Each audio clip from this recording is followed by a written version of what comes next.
Ladies and gentlemen, hailing from Cleveland, Ohio, I give you BVO. Oh, we boxing? Yeah, we boxing. I need that belt like it ain't no other option. So we punching and weaving and blocking. Defeat ain't an option. Let them know, shoot a video, put it on BVO. Let them know, every time I punch, it's a heavy blow. BVO, bound to hit like bricks cause it was set in stone. Let them know, I ain't getting body, but I'ma hit this flow. Yeah, way more than a show, this is BVO.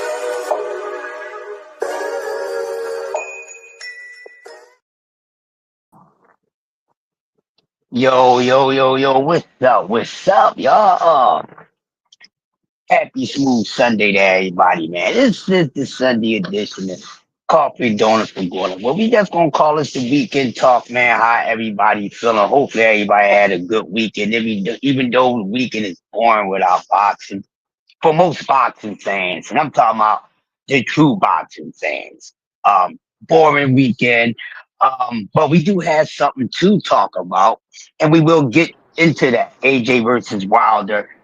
We will be covering that. We got D3 in the building, but before I let my Puerto Rican brother, the master debater, y'all see it and y'all know me. Y'all know how I get down. I got to open up the show like this before we talk about any damn boxing this morning. Get your breakfast that day. We gotta talk some football. We got time. Y'all ain't going no damn where. Smash the like button. We gotta talk about some football. Of course, you don't talk football. Of course, talk everything. I don't talk everything a whole lot, but I talk what I know the most more. But damn, shout out to the goddamn Washington Commanders. D free. Salute to them, and I think, and I'm going to say this. Y'all know me. I don't like to think too fast, but I will speak what my mind is thinking. That showed me them knocking off the Detroit Lions. And I like Detroit. I like a lot of teams. I like Washington. This is why I'm just a football fan. So once again, out of the four teams that I wanted to make, two teams that to play each other, which was Detroit and Washington, it didn't matter. I wanted them to play somebody else, but they had to play each other. And goddamn, the Commanders put the command on the Detroit Lions. Salute, D3, and NFL. We got a problem. We got a problem. I'm watching. I'm paying attention. Don't kill a messenger. Don't kill a message. Um, we got a problem. We got a problem. I'm gonna just say that. I'm gonna let who I think is gonna do what do the most talking, cause that's what I do. D3, salute to y'all. Hope you won some damn Daffy Warbucks on the game, man. That was a good game too. I watched it, man. Damn. Yeah, I know you man. clicked that. Hey, the only thing I gotta say to everybody that's listening, that's gonna watch this on the replay, do you believe now? They, no. I told everybody, I said, if we could get pressure on Derek Goff, he's going to throw interceptions. He doesn't like pressure. He doesn't know how to move his feet. When he got to scramble, he's inaccurate. That man threw what, four interceptions, one pick six. He fumbled the ball. He had five turnovers by himself. What we do last week, we caused five turnovers last week. Turnover. This is what they doing. I try to tell y'all, these boys is they had to get the scheme together. Once they got the scheme together, we still don't have the players that we want. This is a rebuild mode. We playing with house money. But once they understand the concept of Joe Witt and Dan Quinn, this team is going to be different. And man, I try to tell everybody, Washington's going. If Washington can beat Detroit Lions, they are going to the Super Bowl. Nobody wants to listen to me. Oh, y'all not gonna beat the Detroit Lions. Y'all don't got enough weapons. All right, this dude, Jaden Daniels, Oh, different. He's he's the best rookie ever to come in as a quarterback in NFL history. The best rookie quarterback in NFL history. He's doing stuff nobody has ever done. I don't care if you're talking about Mike Vick, daggone Lamar Jackson, Patrick Mahomes, Tom Brady. Nobody has done what Jaden Daniels been doing. Nobody. Well, it was a hell of a game, and once I saw we went up 10 points in halftime, I said, "Dog, all we got to do is keep our foot on the pedal. Keep our foot on the pedal. Do not let up off the gas, because these boys can score." And I told them, I said, the problem with Washington can get in the 30s or 40s, it's going to be hard for any team to beat them, because they got a defense that can turn the ball over, and all the defense need to see is, hey, the offense is playing. We got to step it up. Once they see the offense playing, they stepped it up. I don't care who we face against either the Rams or Philly. I don't think neither one of them is beating Washington. I don't think Hey, neither one of let them me beating say something real quick. And I was going to say something. Let me add on. Let me get this out the way. You keep on cooking. Hey, Philly. Y'all know I'm one of the realest voices in Philly, hands down. Challenge anybody in Philly on that. When it comes to sports, I am the realest dude in Philly.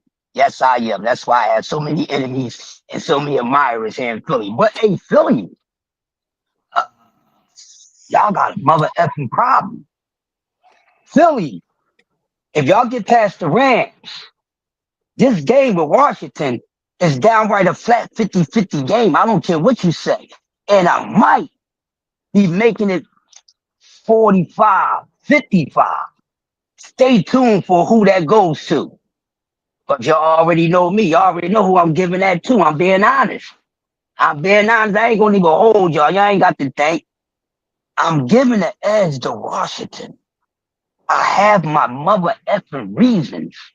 DC explained, so I ain't got to repeat none of that. Looking at Philly, as much as I would like to see the white girls, flash their titties, because I ain't going to the parade, but I always enjoy that. It's a big chance that it may not happen. So hopefully they do get past the Rams. I'm picking them against the Rams. I said, damn it, they gotta fucking face Washington.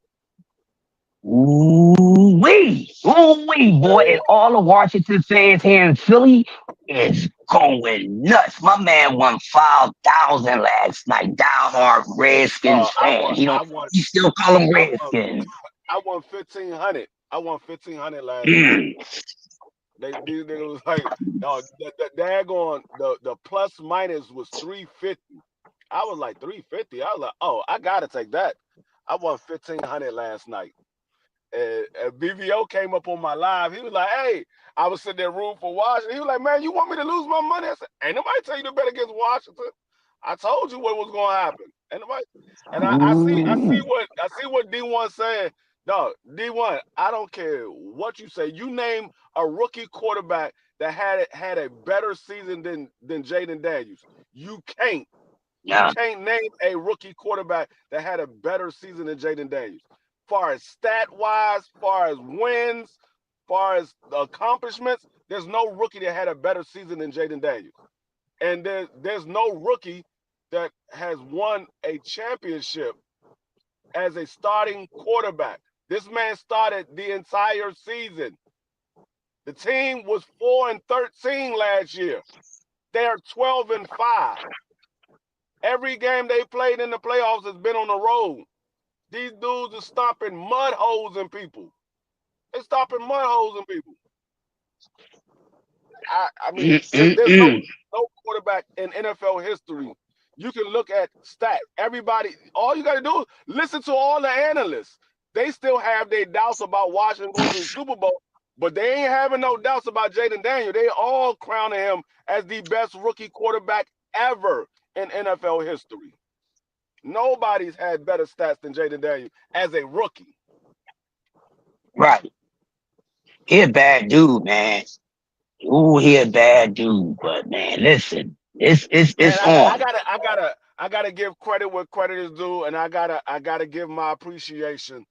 Thank you to Berline and the Jets, because if y'all wouldn't have made that field goal, we would have never got Jaden Daniels. I appreciate y'all for looking out. I appreciate y'all. Oh yeah. Shout out to the people misfortunes that made it a fortune for y'all. And that's how it's supposed to be in anything in life. I, What may I be a don't know why they misfortune just for one may be a fortune for someone else. I don't know why the I don't Jets know was why they so did it. hyped to win that game, but I was glad. I was like, I kept telling y'all when we have bad seasons, I like, dog, I want y'all to lose every game. I say it every year. Lose every game. When I know my team is bad, I'm like, dog, I don't want y'all to win nothing. I want to get high draft picks because we need a better team. And that's what they did last year. We have a better team. What's going on, See, Marky Dan? But we could Mikey go to Dan, salute boxing, to the man. whole chat. All We could right, go to cool. boxing, Y'all man. just let that marinate and y'all can hate on it. We can bring football back up at the end of the show because it's the most exciting thing that's going on. Football is more exciting than boxing. Let's get into boxing right now. So the thumbnail, the title is AJ versus Wilder. Wilder. Finally, I say, man, too damn late. Too Too damn damn late. late. Let's just be honest. No, listen, I am not, I love boxing, but I do not want to see two dudes get in there with each other when they pass their prime, beat the F up and all that. Sometimes those matchups, it sounds intriguing, but when you really think about it, why now? I don't want to see these two dudes fight each other at the end of their career and they at their fucking work. They both been knocked around, knocked silly, look very bad. I don't want to see the Bronze Bomber in the ring no more. But I can't tell the Bronze Bomber what to do. So I can only respect what he's doing. I don't have to agree with it. See, I'm a boxing fan. I stay in my fucking place. I'm not his boss. You understand what I'm saying? For those who need to learn, I'm going to do a boxing fan one-on-one one day this week for all you boxing fans. Y'all fill a pile, open the panel. Y'all come in peace or leave in pieces. It's no problem. Y'all need to hear this. Y'all making boxing fan. I'm tired of listening to y'all. Um, but this fight, I'm not for it. I don't want to see it. For boxing's sake, I may watch it because I gotta cover. I don't have to cover it. No, I do have to cover. But I'm not excited for this freaking fight because I said for years that AJ would never fight Deontay Wilder. I've been saying it. One of the very few that was saying it. Not the only one, but one of the very few. It said that this man was scared to death. So he kept that man's name out of his mouth as long as that man was looking unbeatable. Once he start looking beatable, yeah, he whispered something here and there. So why would you, boxing fans, we supposed to be helping the sport? And I tell y'all, y'all messes up the sport with the things that y'all say out your mouth. Us as boxing fans should be coming together and not be up for this damn fight, you thirsty asses. This fight does nothing for neither one of these guys. Oh well, AJ beat Wilder. Oh, we already know the only reason why AJ beat Wilder because Wilder's past his prime, and the best of Wilder got beat out of him. Oh, Deontay Wilder beat AJ. What a hater's going to say, oh, that's only because AJ had lost. And then that's if true Deontay Wilder fans, we can't be happy if he finally beat AJ. I wanted him to knock AJ out when everybody was thinking that AJ was the boogeyman at one time. But he was always running scared of Deontay Wilder. So why would you, as a boxing fan, want to see a fight like this? Y'all making boxing horrible. Y'all talking about somebody saving boxing. Y'all, and the turkey bacon that y'all glazing ain't good for boxing. I'm tired of y'all. D3, what you got? Yeah, I mean, I said this when BVO asked me about it. I think it was on Friday or might have been Thursday. He asked me about it, and I said I'm a support it because I support anything Wilder do because I respect him as a man. So I'm a support it. But am I happy to see it? No. I know what I see in Wilder now. The last two fights let me know that Wilder is no longer the Wilder that we once knew. Wilder is a shell of himself. And yeah, it's a chance that he can land a big shot on AJ because AJ chin is about as brittle as a piece of flimsy ice.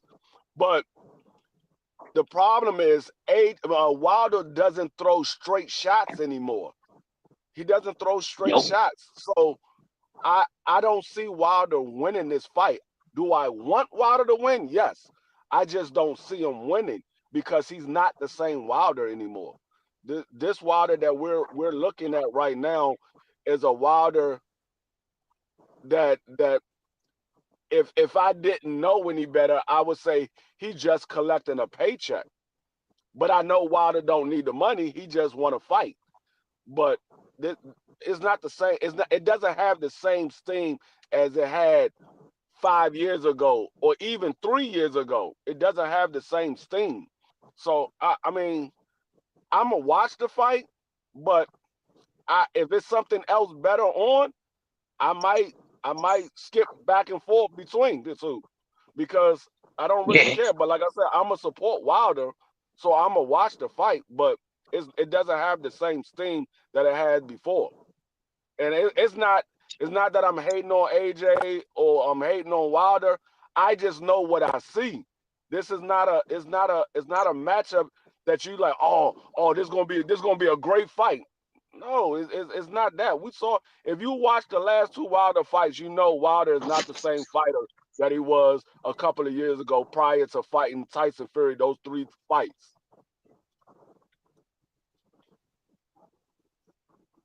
Yeah. Yeah. Agreeable. Agreeable. Neither one of these guys really look good. BBO, what you got? Nah, he just up there. He probably doing something. But yeah, I don't want to see this fight, man. Um, and like if something more interesting on, I will go back and forth. Now, what would stick me to watching that fight is the undercard is good. If they have an awesome undercard, then I may sit and watch the whole thing. But the undercard is mediocre. I'm with D3. I really don't want to see this fight. And these two guys don't need to be in the ring, in my honest opinion, but it's their career. And I definitely don't want to see two dudes that's past their prime, beat up, washed up, get in the ring with each other. Nobody wants to see that. Right? I It's like don't.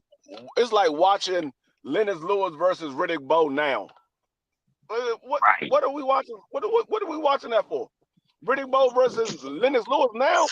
Yeah, it's two great names. Everybody was like, "Oh, Riddick Bowe and Lennox Lewis fighting," but then you realize you like, "Hold up, these dudes like 50 years old. What are they doing fighting? It Right. don't have the same. It don't have the same sting." I'm like I said, and AJ is not even the same fighter that he once was. Not even so much Wilder. AJ is not the same fighter he once was neither. So Right. I just think AJ is a little more.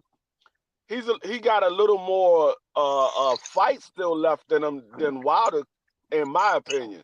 He has a little more fight left in him than Wilder do. Now Wilder might get up for this fight. Wilder been wanting this fight for a while, so he might get up for this fight. We might see the old Wilder that we saw in the Tyson Fury fights or whatever. We might see that, but the chances of it happening are slim because when you get old, you can't turn back the hands of time.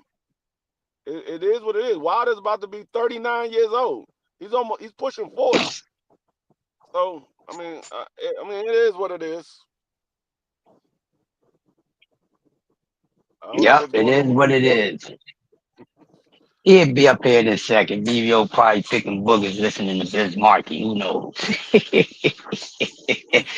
but it got to throw funny in there, man. But yeah, I'm not up for this fight. But besides that we finally going to get official kickoff to 2025 next weekend. So that's a good thing. Um, because it's really not need to talk about this the entire show because it would get boring. And there's other fights to talk about. We could touch back on that later. But how you feel about 2025 finally getting started?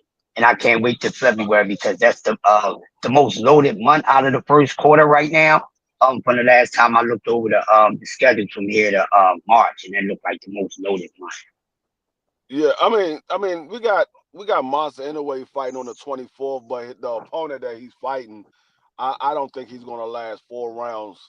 Uh, but yeah, for the major fights that's coming up starting in February 1st, we got a nice set of fights coming up. I think it's like 5 or 6 major fights that's coming up, and it looks like 2025 is going to start off with a bang. I mean, the David versus David is starting to heat up. We got almost 2 weeks away. Well, actually, less than 2 weeks. We less than 2 weeks away for the AJ. I mean, the David versus David. Um, it, I'm excited to see that fight. That's the fight that I'm waiting to see. That's the one fight out of all the fights that's signed right now. That's the one fight that I'm most intrigued to see because it's two young guys who's hungry and wants to prove that they're the best. These they roughly the same age. They like 26 years old, 27. They roughly the same age, roughly the same height, um, the same weight, and they both undefeated. And like I said, they both hungry to prove that they're the best. They don't really like each other like that.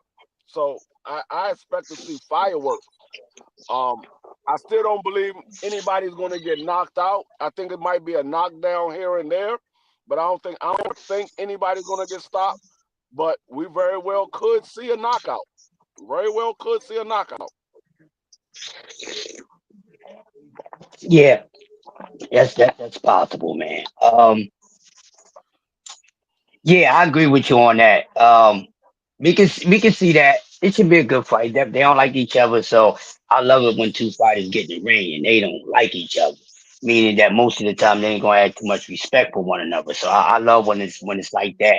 It's even playing field because that means that's gonna be an exciting fight that us as boxing fans should want to see. And that's what boxing should be about.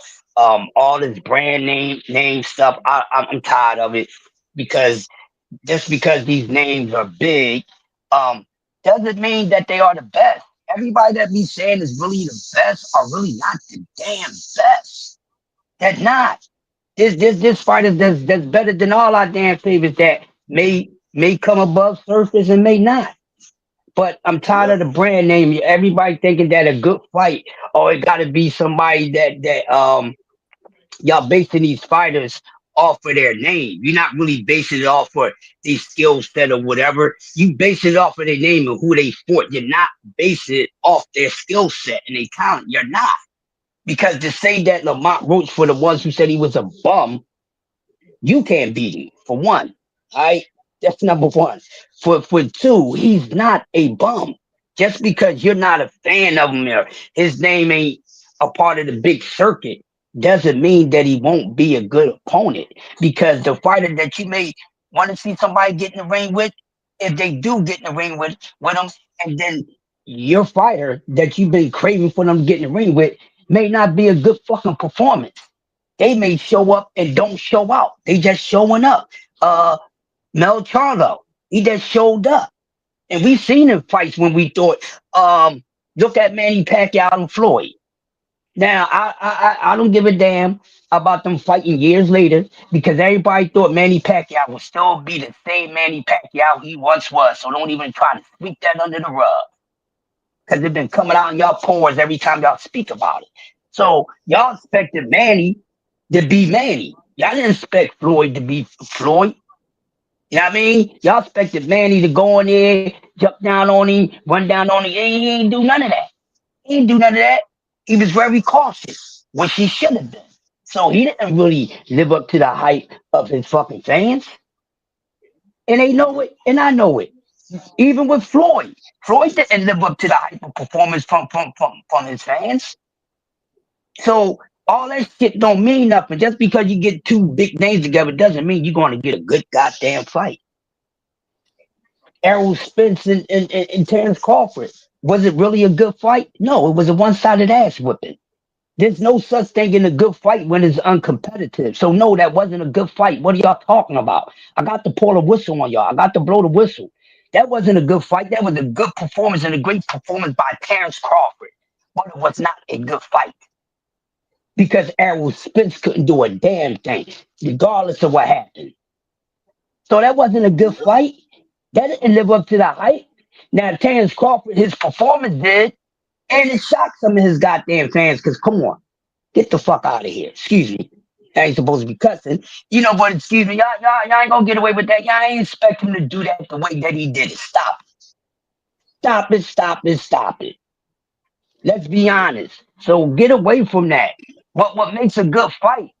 The name doesn't really matter. It's the skill set, the talent, and the tenacity of these fighters. We see fighters, we see undercards, we ain't know no damn body. How we get to know somebody? Because we sit there and watch.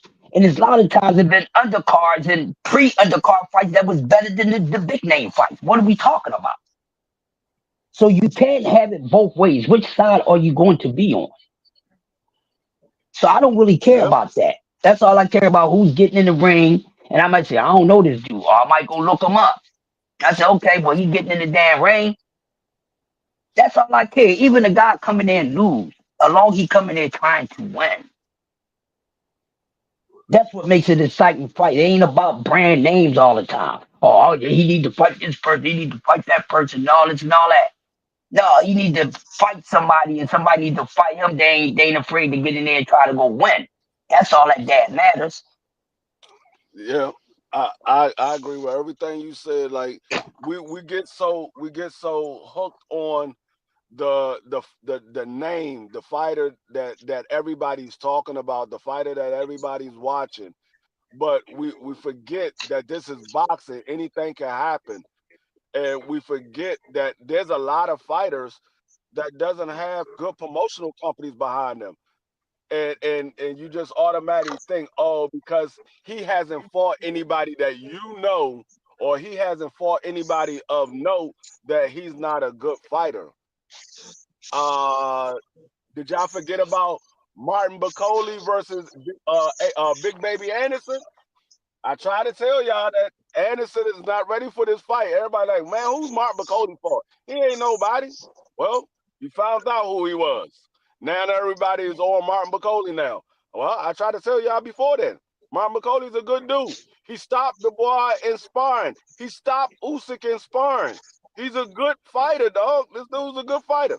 Man, I don't care about sparring. No, it's not the fact that you care about sparring, is the fact what he actually did in the sparring match.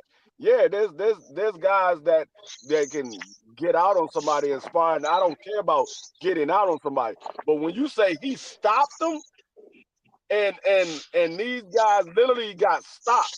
Not that they waived the fight. They stopped the fight. They said, all right, that was enough for the sparring match. No, he actually hit them and dropped them and stopped them.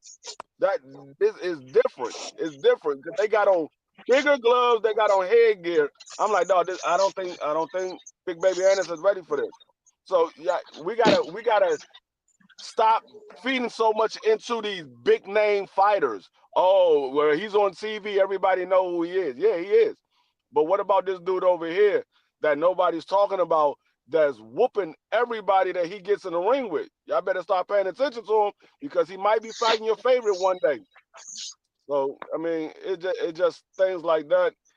We get so stuck on. It's almost like clothes.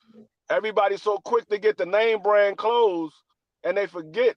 Oh, you only paying for the name. You ain't paying for the material. You paying for the name. Some of these name brand clothes are made with cheap material. They're made with cheap It material. don't, it don't But you cost paying much for to the make name. none of that stuff. But you It paying don't for the even name. cost much. Exactly. You bragging about you paid 5,000 for a bag. It costs less than $75 to make the motherfucker. So what's the real worth for the bag? What it costs to make it, or what they charge you for it? You better go with what it costs to make it, because that's where the real value coming at. I'm gonna say something that I heard somebody say a while back. I forgot which content creator that said it. I can't remember exactly who said it, but if you hear this playback or you watching it live, shout out to you. You know you said it. I can't remember who it was. This is not my words. This is something that I heard from somebody else, and they made 100%. Uh, it was 100% straight facts, and it made all the sense of the world to me. Some of these fighters are built from the ground up, and some of these fighters are manufactured, are born Manufactured. this way. They Yep. manufactured. Some fighters are built with a stable foundation, and some of these fighters are manufactured. So you have fighters, and when we say built and we have manufactured, some guys go in there and train and learn all the fundamentals and become a great fighter. Some of these guys just have people behind them to make him a great fighter. Some of these guys are manufactured as a great fighter. Then when they finally get in the ring, you realize he ain't all that good. They lied to me. He ain't all that good. So you gotta understand what you're saying. You gotta watch these guys as a young fighter work their way up. Okay, who was put through the test and was proven to be a great fighter, and who just popped out with a name as a great fighter? Like, I'm gonna give you a perfect example. Keyshawn. Not to take nothing away from Keyshawn, but he hasn't really been tested. He hasn't really been tested. He's been manufactured as a great fighter. But what has he really done to show that he's really that type of dude? He hasn't been in a fight where he had to pull out a win because he was down on the scorecards or because he was in a tough fight. He ain't had that type of fight yet. Now, Abdullah Mason, we seen him. We seen what he did. He got dropped. He was down on the scorecards. That man came back up. He said, okay, I know what the mistakes I made. Let me get rid of this dude before he get another lucky shot on me. And we saw what happened. So it is, and like I said, I'm not taking nothing away from Keyshawn. He very well could be that. But we haven't seen him put to the test to say, yeah, you know what? This dude is like that. That's what I keep telling people. Everybody keeps saying, oh, you hating on Keyshawn. No, I'm not. Who has he really fought to say that he's that dude? Yeah, the eye test tell you that he got skills, but the eye test should also tell you there's holes in his game because I can see them. There's holes in his game. I want to see these guys tested before they get that big fight, and then they go out there and they lay an egg, and y'all like, oh, we thought Keyshawn. Nah, he hasn't been put to the test. Or it might not even be Keyshawn. It could be another one of these young fighters. Another one of these young fighters that's coming up, and everybody giving him the praise because of who he's in camp with or who he fought in the amateurs. No, let's see him put to the test. Another one is Andy Cruz. Everybody giving Andy Cruz a pass that he's one of the top dudes. No, he's not. This dude's only got 5 fights. He hasn't been tested like that. Now he's been rocked in his last fight, but he wasn't really tested. He only had 5 fights. They try to push him to the forefront because he's a 2-time gold medalist and he beat Keyshawn 4 times in the amateurs. Okay. Who else did he beat? Keyshawn is the only person that he beat of note. That's the only person. Keyshawn is the only person. Nobody else that he beat had a name. It was just Keyshawn. So I'm like, okay, we gotta see these guys be tested. These guys are not being tested. Hey, They automatically being pushed to the forefront. now I'm glad you said that, D Free, because you just opened the Pandora's box of facts even more. So let me jump in there with you, bro. Now, like you said, Keyshawn hasn't been tested yet, right? But people are excited because he can sell himself. That's good. And like you said, some fighters are born and some fighters are built, manufactured from scratch. You know what I mean? In some cases. Mm-hmm. But here's the thing. Y'all, we giving credit to this dude and this guys that been tested than Keyshawn. Abdullah Mason been tested more than Keyshawn. Just in one fucking fight. Another one that we talked about that they've been tested more than goddamn Keyshawn is Shushu Carrington. What are we talking about?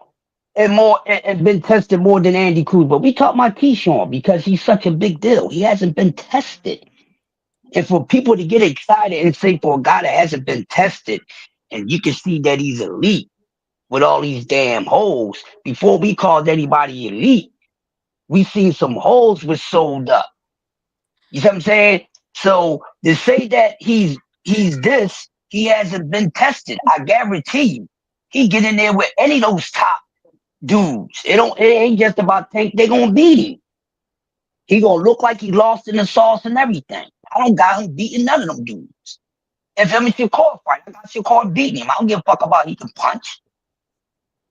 But things look different when you finally get matched up with somebody that's on the same level as you and higher. And Keyshawn hasn't been any fight yet that with somebody which is equal or higher. So pipe down. We've This seen is other a guys sick get more Negro. tested than him. And he's there manufactured. Go with the hate with the button, my guy. Go ahead. Come on up in here. You know, Yo. we give out Salute to Chocolate City, man. I'm just to get that out the way. Salute to Chocolate City, man. Shout out to my yeah, Aunt excuse May. yourself though. Excuse yourself first before you come up here making all this noise and Oh, before you give a excuse shout me. out. Excuse me, brother. Salute to my man. Salute to my brother Crush. Salute to the Puerto Rican man D Free. I know he happy, the happiest bodega guy in the world right now, man. He probably got him a bacon, egg, and cheese first thing. But shout out to Oh man. DC. Shout out to my aunt May. I just spoke to her, man. Been in Southwest DC since 1971.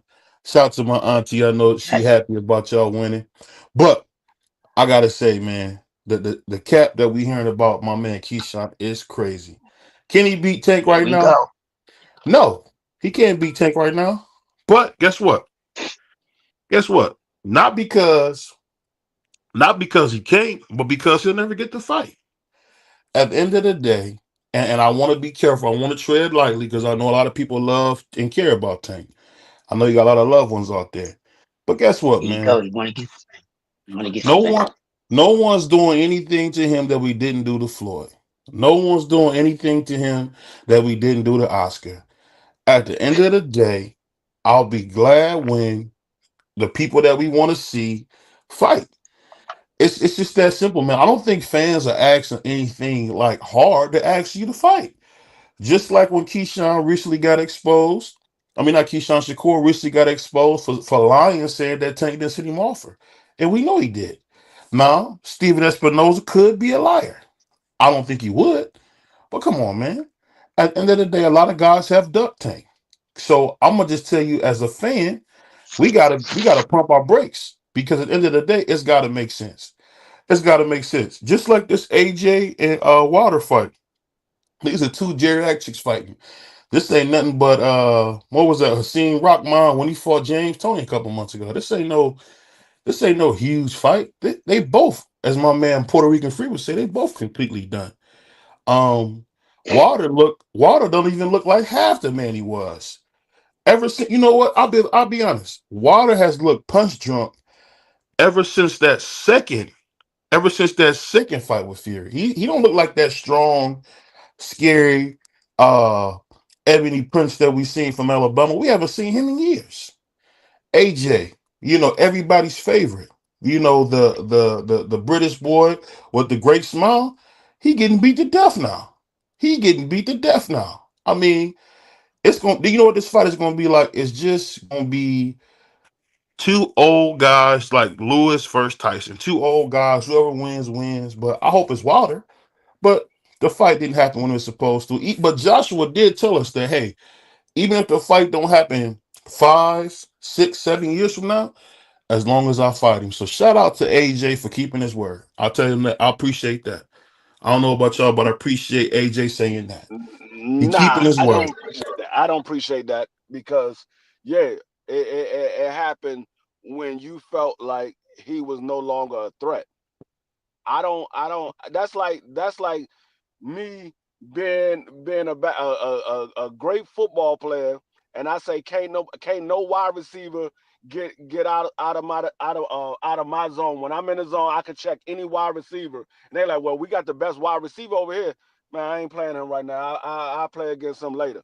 And then I wait till I see he had two torn Achilles and two torn ACL, and then I said, okay, let's go ahead and get this game on now. No, it ain't the same player no more. It ain't the same player. He don't have the same burst out of the blocks or none of that. It ain't the same player. This dude is off of injuries and all that. So it's the same thing with AJ and Wilder. When Wilder was a threat, when AJ was a threat, that's when the fight should have happened. I don't want to see these guys when they can go get knocked out by two grandfathers. Both of these guys can get knocked out by two grandfathers right now. I don't care to see the fight. Like I said, I will support it because I support anything Wilder does because I respect him as a man. But this fight, I don't care to see it now. It ain't. If you say, hey, we got Antoine versus El Rayo for the WBA title the same night as AJ and Wilder, which fight am I going to tune into? I'm gonna tune into the El Rayo versus Antoine. Those two young guys fighting for something. I don't care to see the AJ fight. I pay for it, but I don't care to see that AJ Wilder fight. I'll It has say, no I'll thrill to ask me you no this, more. Free. Let me ask you a question because one thing about you, we know your connection to the wonderful Russell family. So you only saying that because of family ties, or do you honestly mean you would see El Rayo No, versus Antoine over I Wilder? I would tune into Shakur versus Kid Austin before I tune into AJ versus Wilder. Okay, we gotta I check. We gotta check, man. We gotta keep your Puerto Ricans on your toes, man. no, it had the thrill is not there for me in this fight. The thrill is not there for me. How so? This because these guys are washed. These guys are no longer the top of the food chain. These guys are no more a threat to the heavyweight division. They're not a Well, I got a threat counter anymore. argument to you. I got a counter argument for you. And the reason, and I'm gonna bring up a fight where both guys were came off some losses, and both guys were kind of what you would call middle of the road. Do you remember how great it was to watch Ortiz versus Andre Berto? That was a terrific fight, and they both was, as you would say, completely done. And both of them guys gave us a heck of a fight. So this is the thing I'm saying. No matter what, I think it's going to be a great fight because they're going to be in there trying to break something. And you know what? Now, wouldn't it be crazy if AJ go in there and sleep Wilder? Or No, hold on, let me say this. Or if Wilder go in there with that famous 1-2 looking like the one who was trained by the great gold medalist Mark Breland. Shout out to Mark Breland. What if he going in looking like Mark Breland's Wilder? no. Like I said before you came up here, I said Wilder could very well have one more fight left in him and get up for this fight because this is a fight that he always wanted. But the chances of that are slim because he's 38 years old. He's about to be 39. You can't turn back the hands of time and get younger. You can't do it. Once you reach that daggone wall and Father Time showed up and said, you know what, it's my time now. You can't go back. So it very well could be an exciting fight, but the chances of we getting the fight that we thought we was going to get when these guys was in their prime, when they was at the top of their game, and these were the two best heavyweights at the time, the chances of us getting that fight are slim to none. We're not getting that same type of fight. We're going to get a fight where both these guys are going to be cautious because they both been knocked out. They both been dropped multiple times. So they're going to be a little timid to get hitting on the chin. So they're going to go in there cautious. And we're not going to see the same hunger that these guys wanted to show. Well, I ain't gonna say about AJ. I don't know how much he wanted, but we're not gonna see the same Wilder that wanted to prove to everybody he was the best in the world. We're not gonna see that same fight. We're gonna see two guys in there that's gonna be scared to get hit on the chin because they don't want to go to sleep. Well, I'm gonna say this, man. My man Debo said it best. Make a choice. So make a choice. Do you want to see the guys fight, or do you not want to see them fight? I For already me, told you I don't want to see hold on. Let Wilder me finish. Let ever me finish. again. No, I've said that to go into what I'm saying. No matter how it goes, it's gonna be a good fight. I looked at the card. They're talking about this card in October. I don't know why they keep coming up with every week. I don't know if Turkey owns the media now or what, but it seems like every card he makes, they want to say is the greatest card in history. No, these cards just got a bunch of names on them. We know that Shakur wants to fight Williams and Zepeda, which is ridiculous.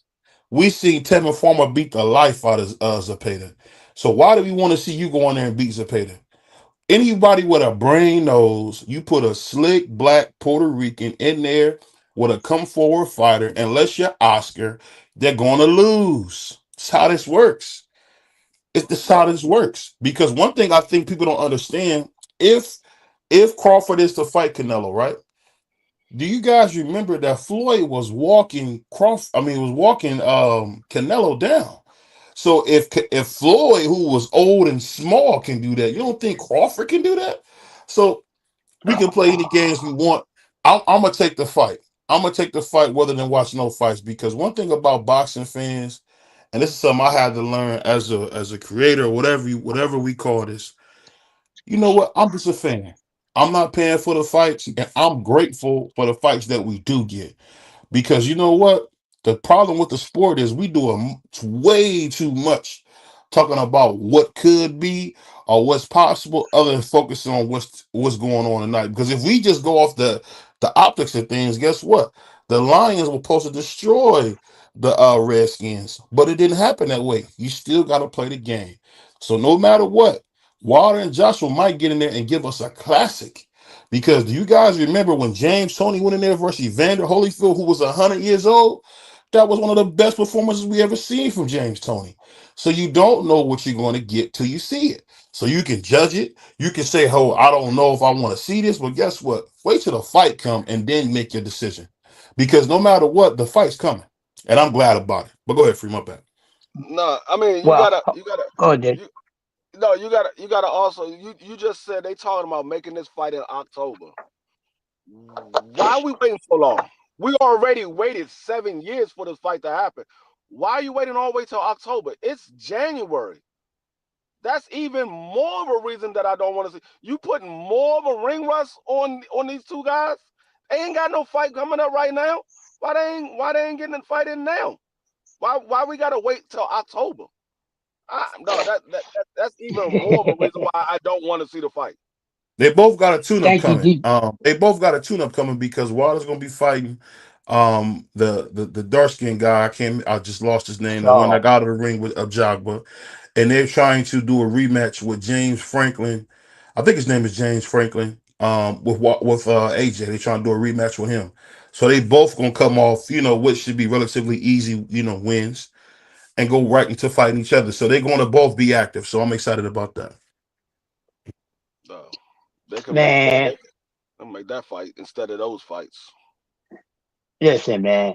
I love your delivery, but I'm not trying to hear none of that you saying, BBO. Ain't nobody trying to see this trash behind fight. Two bombed out and depleted guys, man. How much you think they gonna be able to pull up out of themselves?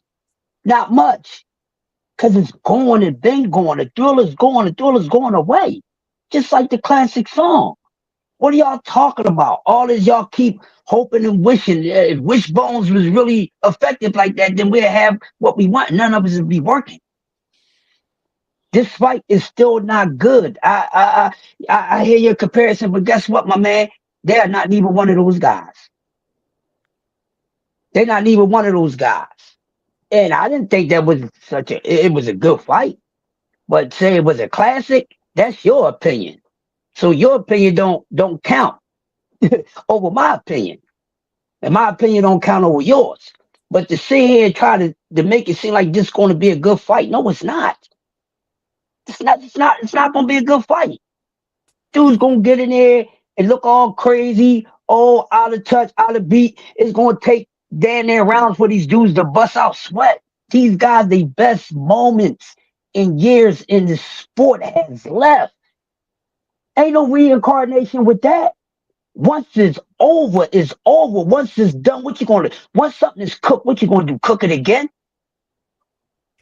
That's like we cooking a well cooked steak that's already well cooked all the way through. The next time around, you cooking it all over again. You're burning it. It be burnt out. These guys are burnt out. Wilder been done since the Furry trilogy. He's done. That took everything that was left in that man out of him. Ain't no getting none of that back. Neither one of these dudes are in the even they can't do it. They're gonna look their best, but are we gonna see The young AJ? No, we're not. We're going to see a shell shock. Really don't want to get hit. Both of these dudes don't want to get hit. What are we talking about? You think they gonna go in there and bang each other out? These dudes don't want to get hit because they punch resistance is gone. It's gone. We see Wilder does get beat by dudes he shouldn't have got beat by. Why the hell would I want to see this now? Because even if he win, hey, that shit ain't gonna matter. Well, I was proven right after all these years. Yeah, neither one of these dudes is in their prime. If they ain't gonna get it in at their best, I don't want to see it later when they completely different from themselves. They not like some of these fighters that still got some left in them. They're done. And all this about Crawford going up to 168 and doing what? That's a whole different thing. I don't care how great he is. A lot of greats lost, didn't they? So you saying he's excluded for all the greats? Y'all saying he's the greatest of all time? The greats lost. It's weight classes for a reason. He had one fight at 54. Did his power carry? No. And then he's going to not take another fight, and then just going to go up to 68 and go on there and watch Canelo. Y'all out of your damn minds. Yeah. Let me ask you I this don't. question. He ain't Let going me up ask you there this question. knocking nobody out. His power don't carry no damn more. He going up there knocking a dude out that never been on his ass back. Are y'all serious? Y'all even trolling or you really don't know a damn thing about boxing? Which one? Get on one side. So what you're saying, Crush, is What you that got, BBO? so what you're saying is because if we don't agree with you, we don't know nothing about boxing. That what you're saying? I said what I said. If the shoe fits, I got an outfit. Well, And some of y'all don't know a damn thing about boxing. Some of y'all don't. Now, if first thing I'm talking about you know boxing? You do, so why you respond? That's for those who don't know. And it's I more say people that that don't know than do know. Yeah, I said it. Now, who want to prove me wrong? you know How what? about that you don't know much about boxing? Now, if that's you, welcome to the cookout. If it's prove you anybody wrong. else, come and get cooked. Just that You serious. know how we Just gonna that. prove It's you just wrong? simple as that. No more, You know no how we gonna less. prove you Carry wrong? on. We seen Muhammad Ali lose to Leon Spinks and come back at an older age and give us a terrific performance. Who? And people said he should have retired after that, but he didn't. Who? Muhammad Ali when he Versus who? fought Spinks, when he fought Leon Spinks. Remember he lost the first one, came back, won the second one. They said Ali was done. They said he could never be What? champion again. He became 3-time champion. So when it comes to What? Wilder, when it comes to AJ, I just truly believe the talent is there. All we got to do is get these guys in the ring. They both gonna have a tune-up before the fight. It's gonna be a great fight. And I think no matter how we slice it, when you come to Crawford, we've seen little guys do what he's doing. We've seen a guy named Roy Jones Jr. come from 154 all the way up to heavyweight and beat a John Ruiz, who was pretty tough. So when it comes to Crawford, you say, oh, his power didn't carry. Did Roy's power carry the heavyweight? No. Did James Tony's power carry the heavyweight? No. But guess what? Even if your power don't carry, guess what? Skills pay the bills, baby boy. And if we got some skills like you do with Crawford, it's over. No, hold up, BBO. I'm glad you said that. First, let me start by saying, listen, I know it's some people that still want to see the Wilder versus AJ. Hey, you want to see it? Go ahead and watch it. Like I said, I watch it as well. I don't care to sit. I watch it as well. But the only thing that I want, if the fight ain't what you thought it was supposed to be, don't complain about it. You wanted to see it, you saw it. So don't complain about it. That's my first. The second thing you said about Roy Jones moved all the way up to fight John Louise at heavyweight. He worked his way all the way up there and got to heavyweight. The problem is you can't use that scenario versus Crawford and Canelo, because the problem is Roy Jones moved all the way up to heavyweight and fought John Louise and beat John Louise. The problem with that is John Louise wasn't considered the best heavyweight when he fought him. John Louise was the weakest heavyweight champion at the time. He was the weakest one. You talking about Crawford going up fighting the best 168-pound fighter right now. So that's the difference between the two. And you telling me the Crawford that you saw at 54 that fought Magnumov, if that was Canelo Alvarez, that same Crawford would have won that fight against Canelo Alvarez? Absolutely not. Absolutely not. If that was Canelo Alvarez that night, Crawford would have got beat up. He was not winning that fight against Canelo Alvarez if that was Canelo that night. So no, I don't think he's going to beat Canelo Alvarez. I will root for him to win. I want him to win, but I know better in the sport of boxing. I don't think he's winning that fight. Well, let me give you my counter argument then, Free, because I think what you said was a cool argument. I mean, you're trying to use your Puerto Rican tricks, but it's not gonna work. The fact is this: when it comes to a guy like Terrence Crawford losing the Madrim off the Dream, no one looks good against these Russian style fighters. No one looks good versus him. So you talking about a scrappy dude who can really fight, who has great fundamentals, gave Crawford a tough fight. Okay, so what? I'm gonna tell you this, and one thing's for sure. No one's going to look good against Maximoff, not even my man King Virgil. But let's go ahead and be like you're doing. You playing devil's advocate. You want to advocate. When we see Crawford go all the way up to 168, that's probably around his natural weight, 170, 160, somewhere around there, right? So he ain't got to cut as much weight. If you look at those weigh-ins after at welterweight, Crawford was coming in the ring at 173, 175 when he was at welterweight. That's what he normally did. The day of the fight, he came in around 173, 175. These are all documented. You can look these up. So you telling me a guy who he has a longer reach than, who's the same size as, he won't have a chance against him? We seen Amir Khan, he was beating the brakes off Canelo until he got caught. We seen a guy in Triple G getting his head rang, getting his little bell rang by a guy named Kell Brook. So when he got Kell Brook, come on, dog. Kell Brook was winning that fight until Triple G caught him. So you telling me one of the greatest fighters we've seen in the last 100 years, my God, Bud Crawford can't go up there and do the same thing we seen the great Floyd Mayweather Jr. do? Walking down, hold on. Let me finish because Free want to step to. I'm gonna step right to him. I'm gonna put like this. You saying that? Hold on. I'm not gonna interrupt you once. So you say he gonna step to him?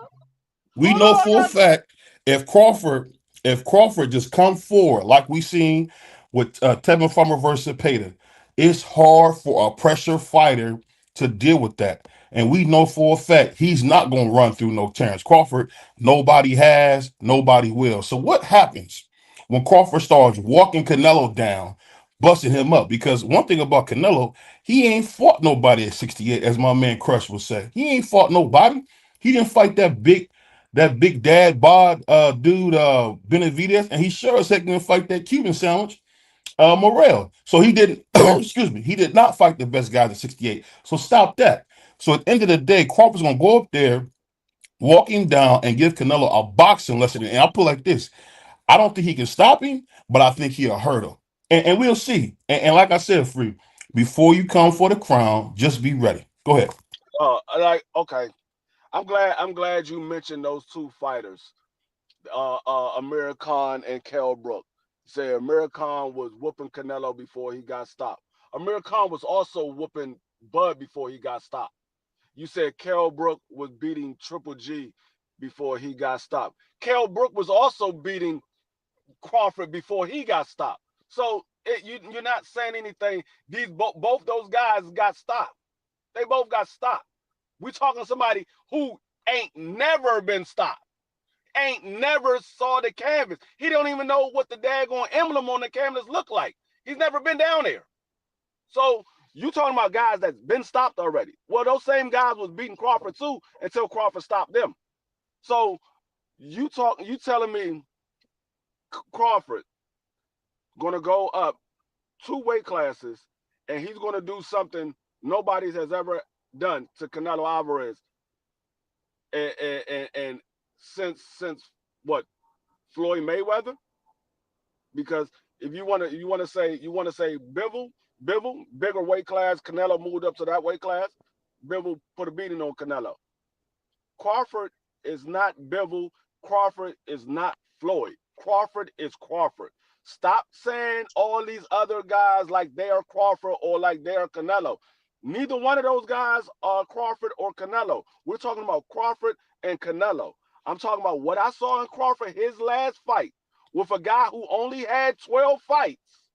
Only had 12 fights. We got to remember that. We give Crawford all this. His ring IQ, his ring generalship, his defense, his power. We give him all that. Well, he was in a fight with a guy with 12 fights, and it was a draw until the 11th and 12th round.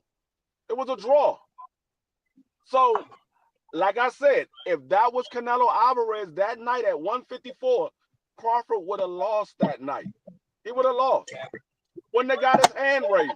They would have gave Canelo Alvarez the benefit of the doubt. Why? Because Canelo Alvarez is the bigger name. Canelo Alvarez is the bigger star. Canelo Alvarez probably will hurt Crawford at some point in the fight when he land a good shot on Crawford. He probably going to hurt Crawford at some point. Now, will he knock Crawford down? I don't know. I know Crawford ain't going to knock him down. He ain't never been knocked down. I know he ain't going to knock him down.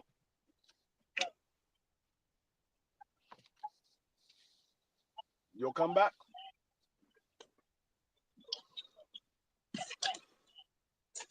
Oh, he ain't got none. He ain't got none.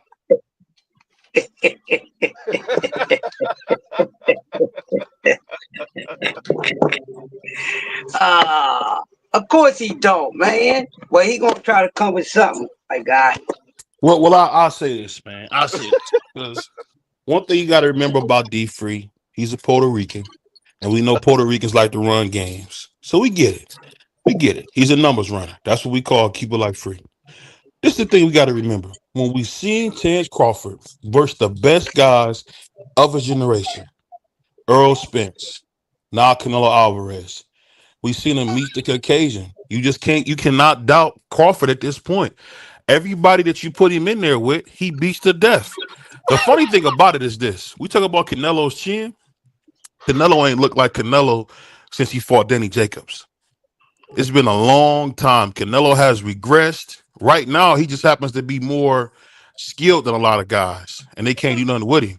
But one thing that Canelo has always made it clear, he don't like to fight these smaller guys with fast hands and skills. He's made it clear these are not the guys he want to fight.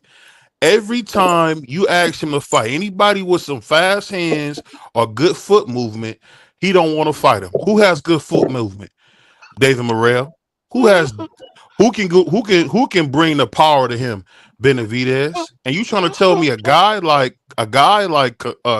Terence Crawford, who can do some of the same things Bivol can do, who happens to just be a little bit bigger than him? You telling me he can't do those same things to Canelo? Come on, man. It hasn't been Canelo in years. Now, if he was the same Canelo that fought Austin Trout, maybe. If he was the same Canelo that fought, my man, what's my guy's name? Miguel Cotto. That's a different story. But this is not the same. This ain't the Canelo that fought Triple G the first time where he lost. It's not him. So he's regressed so much. I just cannot see him being able to get in there with a guy like Crawford. That's my opinion. I told you said when we see Bud Crawford face the best in his generation, Earl Spence, and now Canelo. Those the only two best guys he ever faced. Those the only two best guys he ever faced. And you talking about every Canelo fight Alvarez. Can't be a big fight, Free. Every fight can't be a big fight, Free. You said Canelo Alvarez he don't like fight small guys. Well, he got in there with Jamel. Made Jamel not want to fight. He don't like fighting slick fighters that can move his feet. When he got in there with Caleb Plant, he stopped him. So I don't know what you're talking about when you say he don't like fighting guys. He fought those type of guys. You say he don't like fight. He fought those type of guys. Like I said, I'm not the biggest Canelo Alvarez fan. I want Bud Crawford to win this fight. Do I believe he's going to win? No, because I know boxing and I know there is a weight class for a reason. You're talking about a small guy moving up to fight a much bigger guy. Yeah, you saying Bud Bud probably walks around at 170, so he's gonna be closer to his natural weight. Walking around at 170 and being in shape, ready to fight at 170 are two different things. The two different things. When he's walking around at 170, he's not in shape because that's not what he fights at. He's not in shape. He's not used to fighting at 170. Another thing, what you failed to mention, these slick guys. Since when Bud has been slick on his feet? Since he moved up from 140. He hasn't been. He hasn't been. And now you asking him to add on another 14 pounds and be even slicker? No, it's not going to happen. He's going to stand right there in front of Canelo and try to use his arm reach as a distance. And when he can't use that arm reach and he's getting hit on his shoulders and his arms don't come out past his daggone his midsection, what is he going to be doing?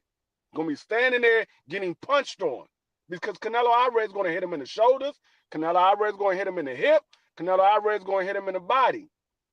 I want Bud to win, but to say that it's realistic that he's going to go in there and outclass Canelo Alvarez at 168, that's not realistic. I want him to win. I hope he proves me wrong. I want him to win. I don't like Canelo Alvarez, but I know what I know, and I know moving up 2 weight classes, we just saw that in Jamel. And like I said, Bud Crawford fought at 54 for the first time. He didn't look that good. He pulled it out, but he didn't look that good. And that was a dude that only had 12 fights. You talking about a seasoned veteran who's one of the best of this era. And you thinking you're going to go up to his weight class, 2 weight classes heavier, and beat him at his game? I don't see it happening, dog. I don't see it happening. So just to rebuttal what the Puerto Rican said. So this the funny part. This is the funny part. So because Canelo uses that Rocky Marciano style of beating up your shoulders, beating up your hips, at the end of the day, who's to say Crawford will be there to take that kind of punishment? One thing that you are missing is that we seen a small old Floyd use the jab to the solar plex to keep Canelo back and keep Canelo at bay. You telling me Crawford hasn't watched the tape? There's tape on Canelo. There's tape on Canelo. When you seen Caleb Plant when he was winning that fight, it was the same thing. That same jab to the solar plex. Canelo don't like getting hit in that belly button. You hit him in that belly button, it back him up because them little tacos might come up. You can back him up with that jab to the solar plex. We've seen the same thing when we seen the Soviet in and out style with Bivol. So you trying to tell me a master boxer like Bud Crawford can't mimic those same type of things that gave other guys success?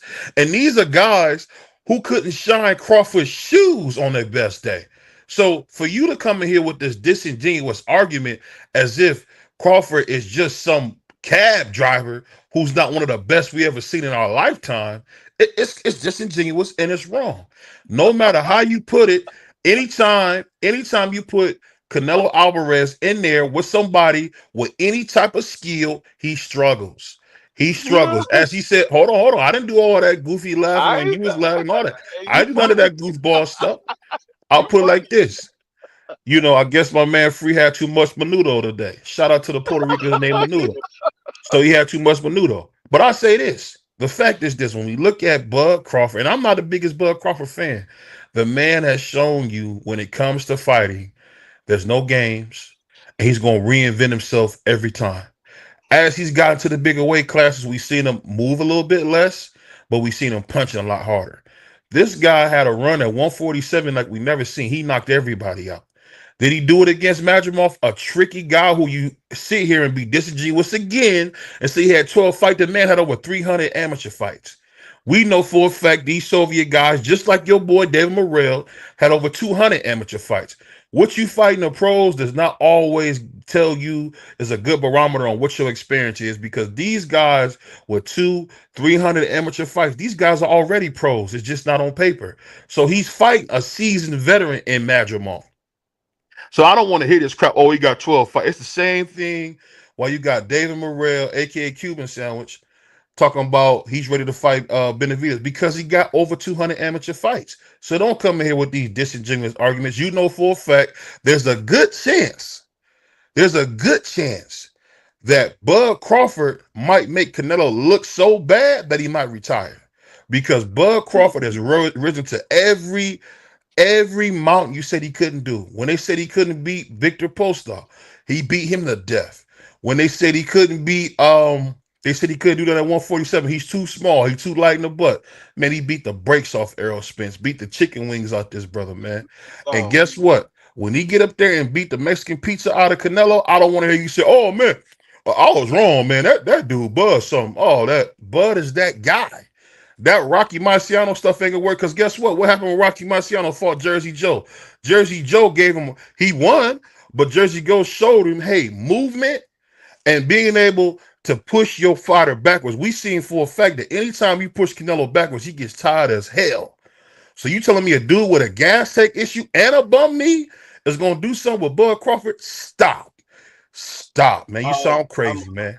Go ahead. I'm glad you said that. Shout out to Conor Loco. What's going on, my man? You said when Bud Crawford wins, don't come up here and say I was wrong or whatever. I understand why you would say that because you don't like to admit when you're wrong. But I will admit when I'm wrong. And like I told you, I hope Bud Crawford does win. I don't like Canelo Alvarez. I hope he does win. But I know what I know in the sport of boxing.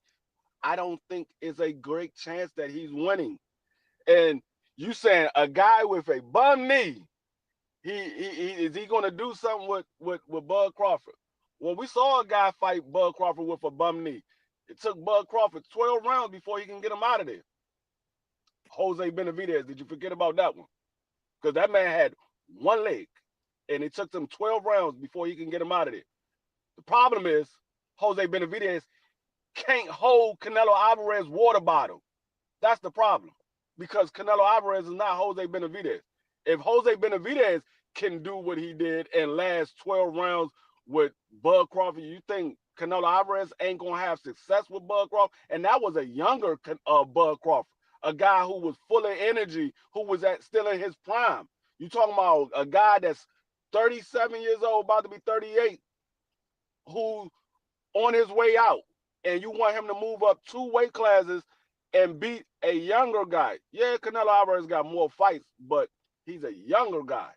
Canelo Alvarez ain't about to let no small guy outshine him. He's not going to let him beat him. If, like I said, the only way Bud Crawford has a chance of beating Canelo Alvarez, there's only 2 ways that he can beat him.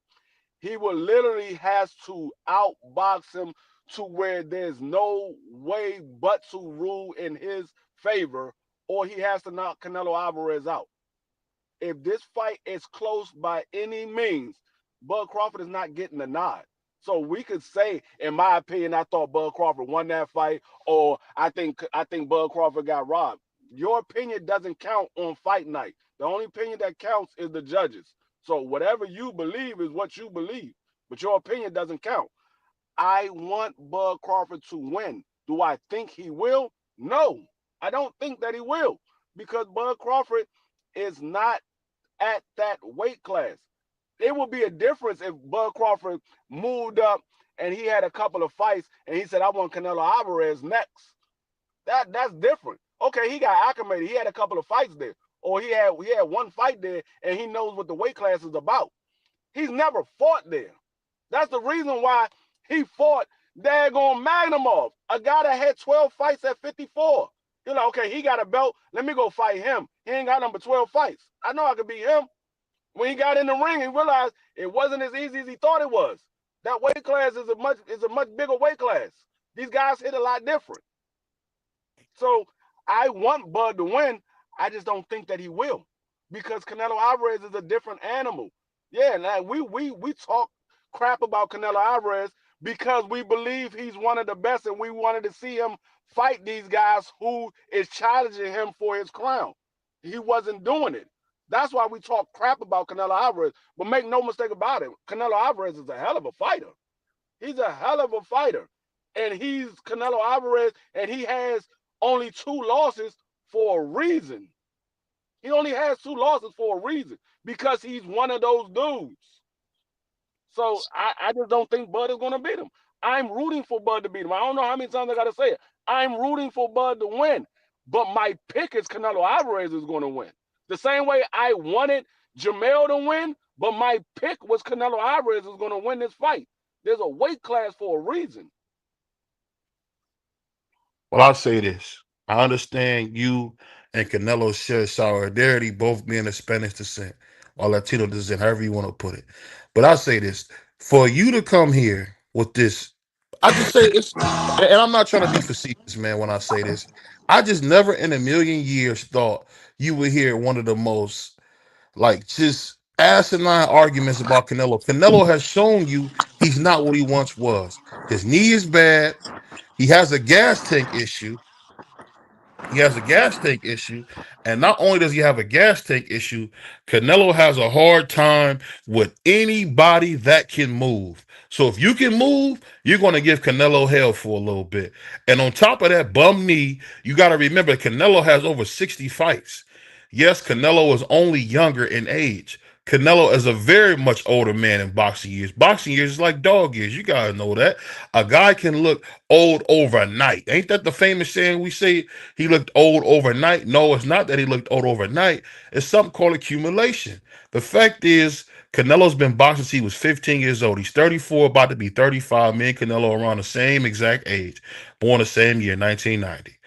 But guess what? Bud Crawford, who was what, 36, 30, about to be 37 on his He birthday, about to be has only 38. he only fought once. He's only fought once a year for the last 5 to 6 years. So there, that for a fact, the wear and tear is not on him. So when he goes in there completely healthy, and we see the man is always in shape. What do we see with Canelo? 1 minute Canelo's in shape, 1 minute he eating tacos, drunk, singing karaoke. We've never seen that from Bud Crawford. Bud Crawford do nothing but eat oodles and noodles and work out. So you trying to tell me a guy who actually respects his body, doesn't drink, doesn't smoke. The only time the man ever was talking about eating fried food was when he cooked that Errol Spence meal. When he fried that Errol Spence fish, that good white bass. I don't know if y'all like that good white bass. That good white bass, nice clean eat. So it's the same thing when it comes to Canelo. Canelo is going to be another head on the mantle. And when he, this time when he stops, what you guys call him, cinnamon, you guys are going to be like, oh my God. Canelo Alvarez was not who we thought he was. But that's not true. The fact is, Bud Crawford is one of those guys in the same lineage as Henry Armstrong, Kid Gallahan, Sugar Ray Robinson, Sugar Ray Leonard. We've seen guys do this before, and I don't know what Free is talking about. We're gonna see it again because, like I said, the reincarnation of that great lineage of boxing is reborn in Bud Crawford. Bud Crawford is that guy that we got that was sent from God to take over the boxing world, and that's exactly what he's doing. And when he beats Canelo and he retires on a high and goes back to Omaha, Nebraska, or wherever the hell he's from, we're gonna be like, oh my God, this is one of the greatest fighters we've ever seen. Because I'm gonna tell you guys something that you don't know. Tell you something you guys don't know. Bud Crawford is a special fighter, so enjoy him while you can, because when he's gone, just like when Michael left, we were upset. Just like when Kobe left, we are gonna upset. When LeBron leaves, we're gonna be upset. So when Bud Crawford leaves the sport of boxing, y'all gonna miss him because the dude was super talented. That's all I can say to that. But go ahead, Free. Okay, I like how y'all boys I'm interrupt the end this black one. man when he's talking. I like how y'all do that. I'm gonna end this on this note. This man said Bud Crawford doesn't have the wear and tear because he's only fought one time the last 5 years. Fought one time a year for the last 5 years, and Canelo Alvarez has all this wear and tear. The problem with that is Canelo Alvarez is active. He's fighting at least 2 times a year. So when Canelo Alvarez has his fight in May, and then turn around has another fight in October, and Bud Crawford is just sitting there waiting to get the fight with Canelo Alvarez, guess what that means? That means somebody got ring rust and somebody's going to come in there firing on all cylinders. So you expect to have one of the biggest fight of your career and going in that fight with ring rust and a guy that's much more active than you, and you expect to go in there and just outclass this guy, and you sitting there trying to fill out the first couple of rounds when this guy is steady beating on you. Okay, good luck with that one. Good luck with that. Because this is the same guy that say, oh, I like Antoine Russell, but the problem is he's not active enough. He's only fighting like one time a year. But now he want to give praises to Bud Crawford for only fighting one time a year. But he wanna put down the fact that Canelo Alvarez is fighting twice a year. No, Canelo Alvarez, yeah, he got miles on him because he's staying active. That's the problem with a lot of these fighters. They're not staying active. Canelo Alvarez is actually doing what we asking some of these other fighters to do. Stay active. I don't care. I mean, back in the days, these guys were fighting 70 fights in their career, 80 fights in their career. We very seldom get a guy to get 40 fights. Very seldom get a guy to get 40 fights. They get to 40 fights, they're at the end of their career. So I don't have no problem with Canelo fighting twice a year. He's staying active. But now you wanna crap on Canelo for staying active, and you wanna big up the guy that's inactive. I understand, but that's what BBO do. When he want to change the narrative to fit his argument, that's what he does. He switched the narrative, and now it's all great because he's making an argument for a guy who we believe is going to lose that fight. But that's all I got on it. You can go ahead and finish out and get it. Let me just say this, and we're going to get on something else. Let me just get a closing overall statement. Let me just respond to something real quick. All right, natural weight. Let me clear something on that for people who don't understand. The weight that Bud Crawford is walking around at is not his natural weight. Okay? Bud Crawford wasn't always that damn big. Let's remember he was a little scrawny ass dude. Your natural weight is weight that you always walk around at, not gaining weight and not losing weight. Natural weight is a steady weight to where they don't bounce up and down. He's not a naturally big dude. He's a naturally small guy. Oh, he's walking around at a heavier weight. Where's his natural weight? No, it's not. And still, even if it was, walking around at your natural weight and competing at your natural weight is two different things. Like he said. Number two, I like Crawford to win, but I know boxing. This dude don't have one punch knockout power. He don't have one punch knockout power. So his power that he had is not going to carry the 168. It didn't show up at 154.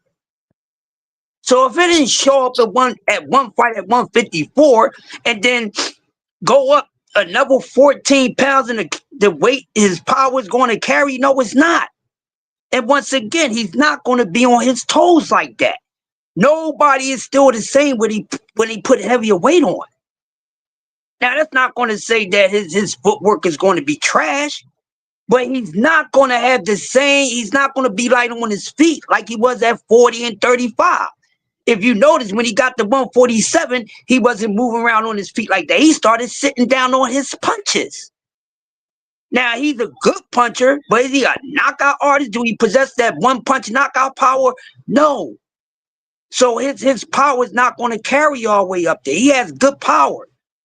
But to say that it's going to carry to 168, and he's going to be the same guy, had the same movement and all that, skill set and all that ain't going to diminish, but the physicalities are. Imagine Roy Jones when he moved up to heavyweight and he would have fought actually one of real heavyweights. Roy would have got his ass whipped. Let's just be honest. So to say that somebody can do something because somebody else did something, that's not always facts. Because we've seen fighters try to do other things that other fighters did and they fell. I like Bud. I'll pick him over him skill set wise. But let's be clear on this. Bud's skill set ain't that much higher than Canelo's. We sit here talking like Bud's skill set is levels above Canelo. No, it's not. Better, but levels above? No, not wait, BBO, not at all. No. Because I hear everybody, like I said, because skill set wise, this is the only reason why he got a chance to win the fight is skill set wise. Now, if they was in a smaller weight class that's more favorable to Bud Crawford, then I'll be picking him to win, not just wanting him to win. He's not going to go up there and dominate like that. He's not no Henry Armstrong, no Sugar Ray Robinson. He's not none of them dudes. Stop comparing this guy to him, because he would get his ass whipped by every last one of them. By every last one of them. Ray Robinson, they will whoop his ass. And the thing is that's going to hurt Bud Crawford is he's too much of a dog. And you can't go up in no damn weight class that you never been in before, carrying heavier weight and trying to outpunch dudes that's naturally stronger than you. I don't give a damn about the wrestling and all that. That dude is strong. And to say that he's going to go up there and knock out a guy, which he don't have one punch knockout power, for one. Two, his power ain't going to carry up there because it didn't carry the 154. That's number two. And number three, to say he's going to stop a dude that never been dropped, you're out of your mind. That's what you want to happen. But that's not what's going to happen. So I want him to win. But who is favorite to win? When you really break down everything and be honest, the advantage got to go to Canelo Alvarez, who's been fighting at the heavier weight classes, facing naturally stronger dudes and guys that hit harder than Bud Crawford. Okay, let's not act like Bud Crawford was on the list with the names of the hardest punches fighters just years ago, because it wasn't. Okay, when we was talking about years ago, we was just talking about Deontay Wilder, Tank Davis, and a couple other dudes. Bud Crawford did not come up on that because he don't possess that type of power. So let's just kill the noise on that. If you want him to win, yes, but to say he's gonna go up there and dominate and do all that to that dude, he might go up there and get dominated. So let's just kill the noise on that. Stop comparing these dudes to what other dudes did, because they are not dumb. And these dudes don't compare to none of these dudes, because every time y'all talk about comparing these dudes, there's no damn comparison. Keep the comparison where it needs to be of they damn peers. He's not on a level. He's not a Henry Armstrong. He can't do what Henry Armstrong did. Because you know what Henry Armstrong did? He was fighting at those multiple weight classes at the same damn time. So there's no comparison. He had different belts at different weight classes at the same time because he was fighting at them at the same time. Not sitting there at one weight class, two weight classes down and say, oh, this is what I'm going to do. No, he was doing that. No comparison. Don't ever do that again. Bud is good, and he's one of the greatest of his era. But to say that he's a Henry Armstrong is blasphemy, bro. Because none of these dudes, and not even Manny Pacquiao, who was on some shit because he didn't do it naturally, could ever do what Henry Armstrong did in the way that he did it. Because he was doing it at the same damn time. Y'all remember the song, At the Same Damn Time? These dudes ain't doing that. They doing it step by step. That's all I got. That's boxing. Well, you know, I'm like Punisher. I gotta pull my weapons out. I got a couple casters out of pocket. I got a couple casters out of pocket. And you know, come on, so I can put you back this is what we gotta do. This is what we gotta do.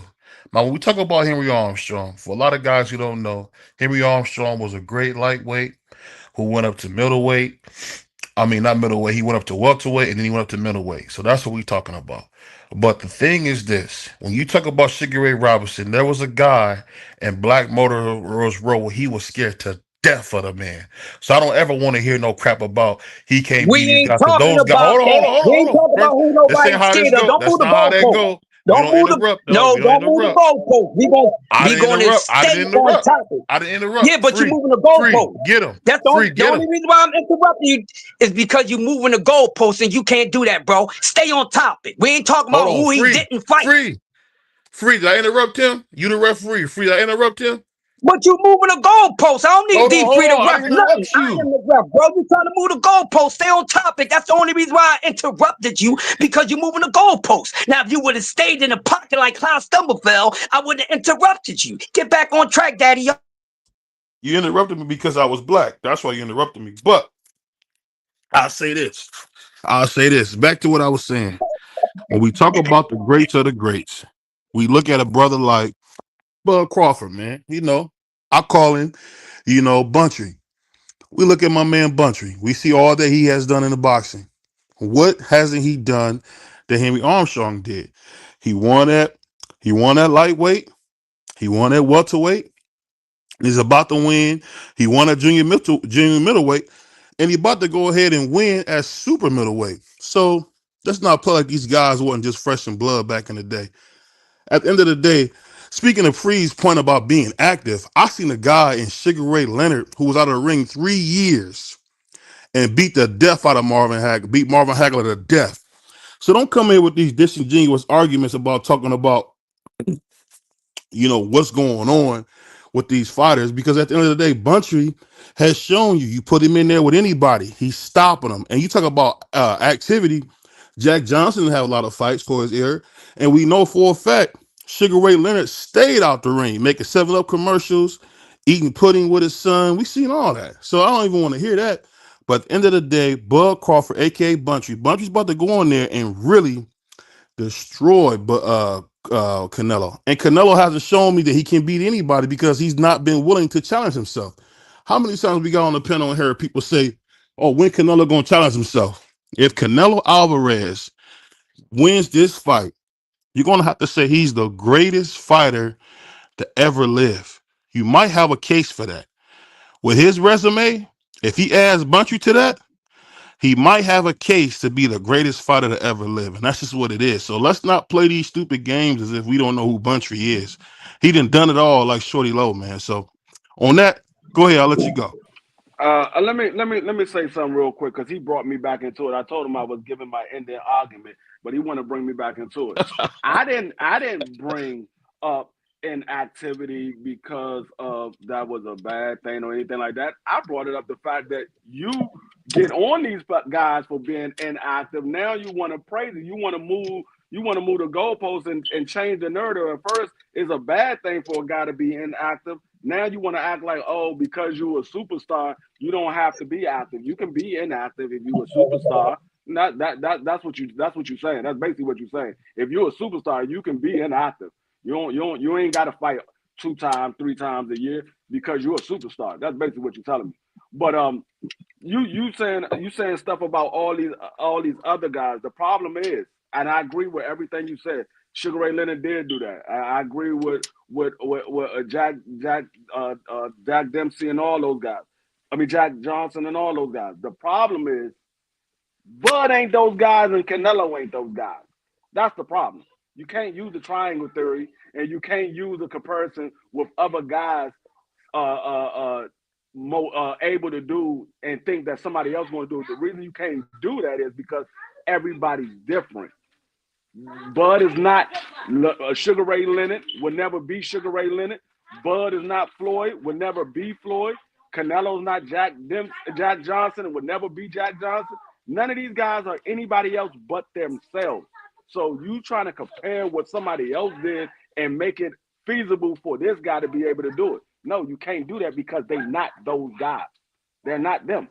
It would never be able to work because you're not them. If you're able to do it, fine, you're able to do it.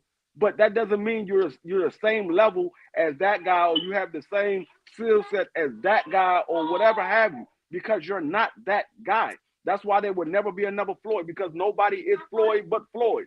There will never be another Bud Crawford because nobody's Bud but Bud. There will never be another Tank Davis. These guys are themselves. They're not anybody else. They're themselves. You want to make everybody compare to somebody else. No, they can't. That's why you only see in football there's only one daggone Jerry Rice, because he's Jerry Rice. Nobody else can be him. You can put up numbers similar to his, but you will never be Jerry Rice. These guys can fight a similar style, but you will never be those guys because you're not. You're yourself. That's all I got on it.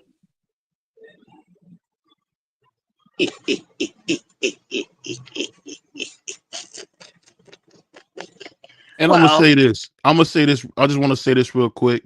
Shout out to D Free. Shout out to my man Crush, man. My man Free told me how to debate, and that's what I said. Tomorrow, I think if we don't have this guest, we're gonna have a debate. Me and Free gonna get behind the scenes because I'm tired of Free wearing my belt.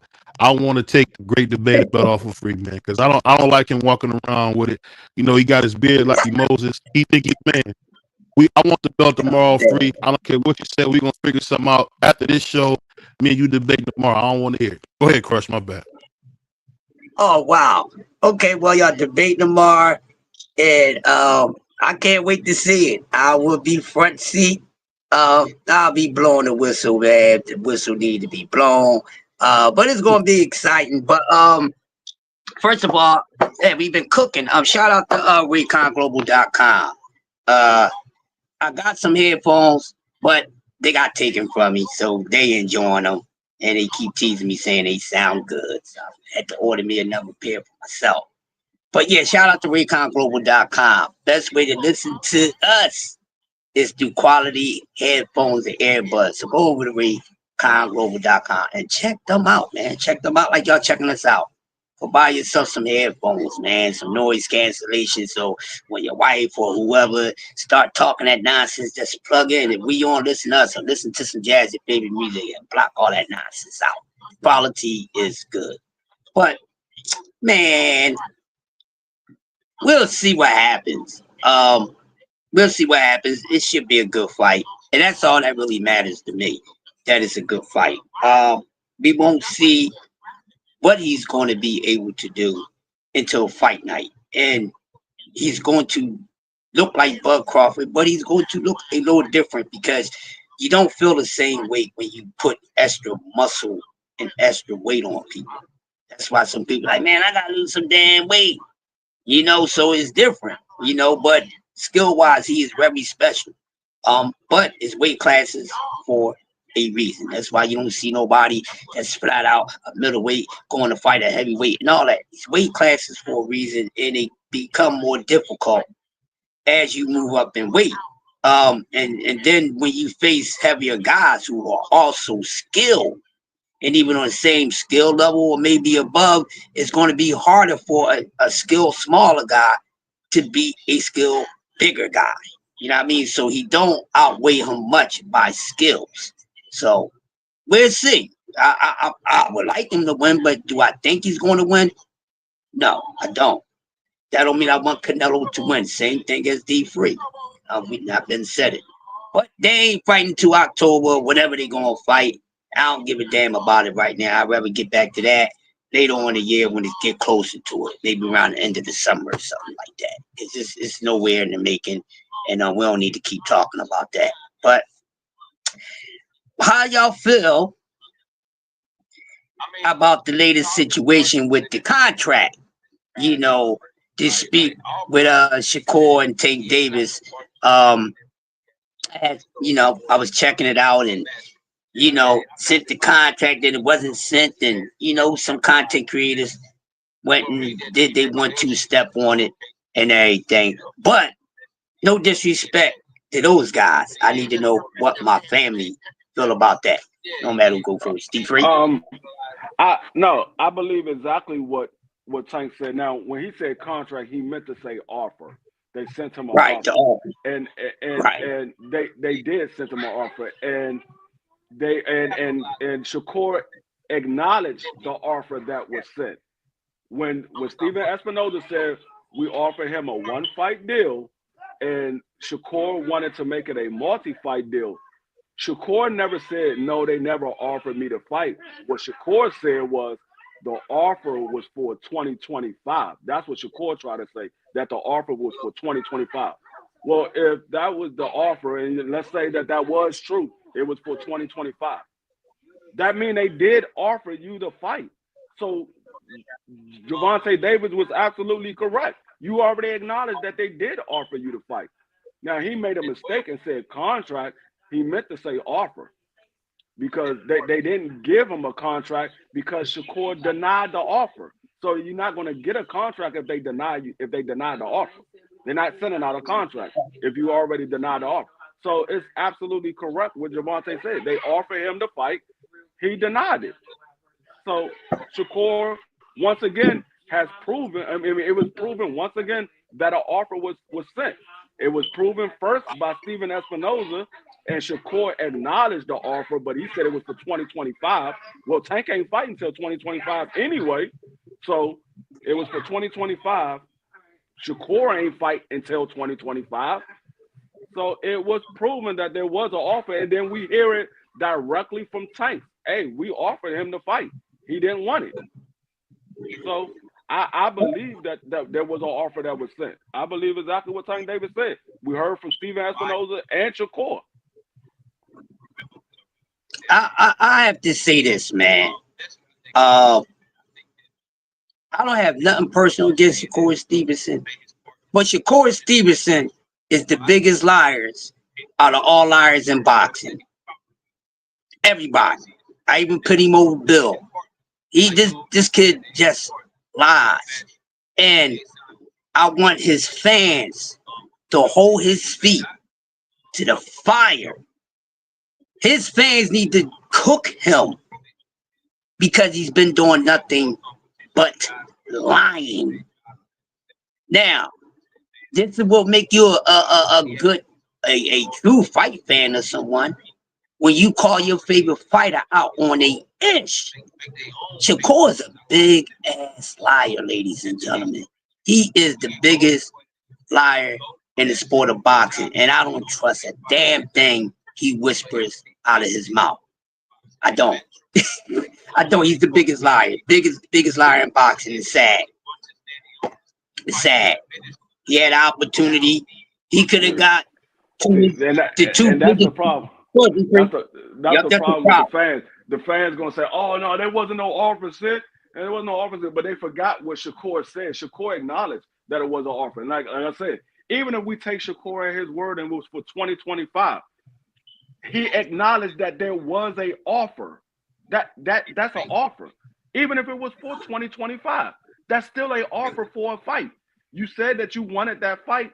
Why not say, okay, I'll take the offer for 2025? That means I can get a fight in now, and then I'll fight him in 2025.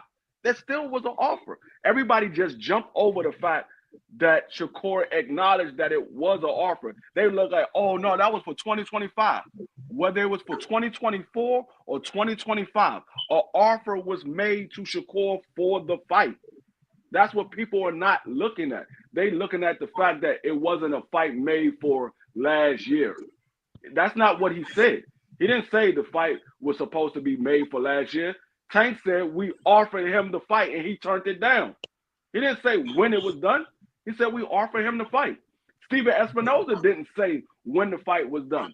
We as fans put in the stipulation that it was for 2024 because Loma had just dropped out of the negotiations. So we said they were looking for a fight for Tank Davis for November. We put that in there. We read in between the lines and say, you know what, that it made sense for them to try to find a fight for Tank Davis for November because they were supposed to fight in November. We put in those stipulations. We never said it was for 2024. I mean, Steven Espinoza never said it was for 2024. Tank never said it was for 2024. Shakur was the one that came out and said it was for 2025. So that means there was an offer sent to you to have that fight done. I'll say this, man. What Crush is saying is very true. No matter how we play it, I'm gonna tell you something that people probably won't admit. The reason Shakur Stevenson is not further along in his career is because of him being so disingenuous, because he continues to tell, I don't want to say he's lying, but he tells alternative truths all the time. He's shown to be a slimy businessman. We've seen what he did to a guy who he said was his friend in Jamel Herring. So much so that Jamel Herring's wife stepped in and was willing to, say some words about Shakur because she just seen how much of a snake he really could be. But you know what? You can judge a man off who his big homies are. When you look at a guy like Bud Crawford, we seen what Bud did to Errol. We seen how Bud let Errol did all this stuff to make this fight, put a lot of money in Bud's pocket, and Bud couldn't even, honor the rematch. So at the end of the day, you only as good as people around you. Everybody that's around Shakur is pretty slimy and pretty snaky. Say what you want. Jay Prince has always not done the best of business. Say how do you lose Floyd Mayweather? How do you not keep certain guys in your stable because he doesn't always do good business? I'm sure he does better business now. But you only can judge Shakur off what he's seen and what he's learned. He's learned a lot of bad business. So that's why you see him doing a lot of bad business. But I just say this, whether he fights Tank or not, guess what? Tank won't lose a day of sleep or any money. Because at the end of the day, one thing about Little Red, the fool can go anywhere in any major city and put a fight on. We've seen him in LA sell out. at the Crypto Arena. That's Staples Center for you brothers who don't know. We seen them go to New York at the Barclays Center and sell out. We seen them go to Atlanta at Phillips Arena at the Hawks Stadium and sell out. So it don't matter. Wherever you take Little Red, he's going to sell. So all this bad mouthing him, talking bad about him, you might not like the way he dressed, you might not like the way he talk. But so what? Little Red is the one that God chose and that the fans support. So I mean, Shakur is just a little bit jealous of that. Shakur got the dimples, beautiful young kid, but he's not who he should be because of how he is. And I'm gonna tell you, like Larry Holmes said it best, God don't like ugly. And like Uncle Don has always told us, working together works. So I've been waiting with great anticipation to see what happens when we see these two guys come together as men and make the fight. Until then, there's no need to keep the speculation, to keep the doubts. You giving people all this room to have this stupid content about the same old things. Guess what, man? The fight won't happen until Shakur humbles himself and comes to Little Red and say, "Hey, Little Red, man, I want to make this fight. What do I got to do?" And I'll guarantee you the fight will be made. We seen Mexican Ryan do it. We seen Lamont Peterson do it. Man, Little Red ain't hard to find. If you want the fight, you know he'll give it to you. So let's stop the cap and let's get Shakur out of here with all these lies and misinformation because it's bad for the sport. And working together work. That's just me. Go ahead. You know, he got, and this don't look good for Shakur. This is the second time he did this, which he hasn't really done nothing. You know, when guys are big to talk about resumes, you know, and I would honestly say out of, you know, the ones that we always compare him to, he probably got the weakest resume. Ryan made moves. This dude could have had Devin Haney. Let's not forget, he turned down what, that 25%? I don't forget nothing. I don't. I pay attention. This don't look good for this kid. But everybody sitting out there talking and pulling stuff out on everybody, pull everything out on him. And this is nothing personal. This is facts. Y'all want to pull out every time when cats duck somebody? Oh, dog, this is a two-timer. Devin Haney and Tank Davis, that don't look good. Hold on, somebody got a loud radio in the background. You hear that? Is that you, Crush? You got loud radio.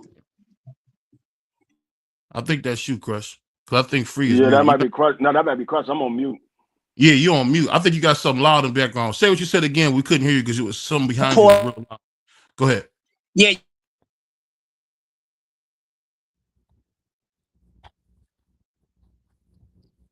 Cats don't look good and what cats really did and really didn't. That's why I say this don't believe the hype. And then they keep acting like that once somebody did something they really didn't. Let's talk about the people who really didn't do nothing. Because there's some fighters, they ain't do a damn thing at all. Everybody else did a little bit. This dude ain't did nothing. Oscar Valdez ain't gonna get it. Outside of that, what's the... Come on. And he had in his hands. He turned down 25% with Devin Haney first. Y'all ain't kill that like y'all was supposed to. Did they know? Everybody on the panel, my brothers, and everybody know in the chat that is true. Let it would have been Dev would have got it. Oh, Tank already gets it. What is he getting the pass for? Because y'all too passive? Or y'all worship too much? I'm even Steven with all these fighters. But if it's anybody that should be sticking out more than anybody else, is this kid. Because he has gotten out there and said things and then he didn't keep to his word. You know, when Ali said he was going to do something to somebody, in what round it got done. Just like any other fighter, it got done. When this man going in and say he's going to knock out somebody, he do the total opposite or a surprising opposite performance. In his last couple fights he won, but he has not been living up to the hype of his own words. This is what the problem that fans that have a problem with him has. Because he hasn't. He simply hasn't. And to make it seem like this dude who ain't really been doing nothing, oh, he been doing something, but it ain't what we said he been doing. And these are facts. These are not hate. This is not hate. This is the second time. Was a couple other times, but no, we gonna talk about the two biggest names, the names that y'all wanted to see. But y'all not blaming him or jumping on him for him not making the Devin Haney fight happen. Cause that wasn't Devin's fault. You hear me? That wasn't his fault. He sent him a 25%. He didn't take it. Who the hell is he? Would have been the highest paid thing he had. We would have known what was up between Devin Haney and Shakur Stevenson. Didn't turn around because we do want to see these guys do things that the other guys did. We want to see them move like them. They're not doing it. And this dude right now, out of all those guys, your so-called 4Ks and a couple extras, he got to get it the worst. Because you know what? He's been doing the most capping out of all of them. He's been lying more than everybody else. Yes, Bentley, when I say somebody lie more than Bill, is that serious? That's what it is. And anybody that feels some way about it, I ain't going to even waste my time to even talk to you about it. It'd be a waste of a damn cook. Facts over feelings. And I take that from the floor to the ceiling. That's all I got. Stop the nonsense in boxing, man. And you know what? I could be wrong. I don't think Shakur and Devin ever fight. I think they real good friends. I don't think they'll ever fight. That too, because what people don't realize is I've never heard Shakur say a bad word about Devin once. Never. And vice versa. I mean, even when they was talking, you know how they quick to call Tank because Tank's so disrespectful. They quick to say names, and you never heard Devin say nothing bad about Shakur. Shakur is not gonna fight Devin. He's not gonna fight Keyshawn. These are his homeboys, and that's okay because guess what? We all gave Mike Tyson a break because we know him and Big Daddy both grew up together and they was great friends. Friends don't always fight. That's okay. That's boxing. So we just got to remember everybody's not going to be Ali Foreman.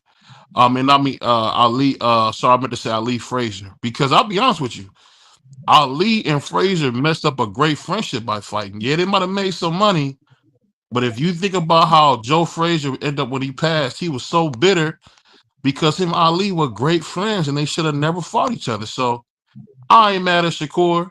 Does the boy lie a lot? But yeah, he does. He does. So I mean, all I can say is, either fight or get off the pot. So, and like you said, he fumbled the biggest bag worth with Devin.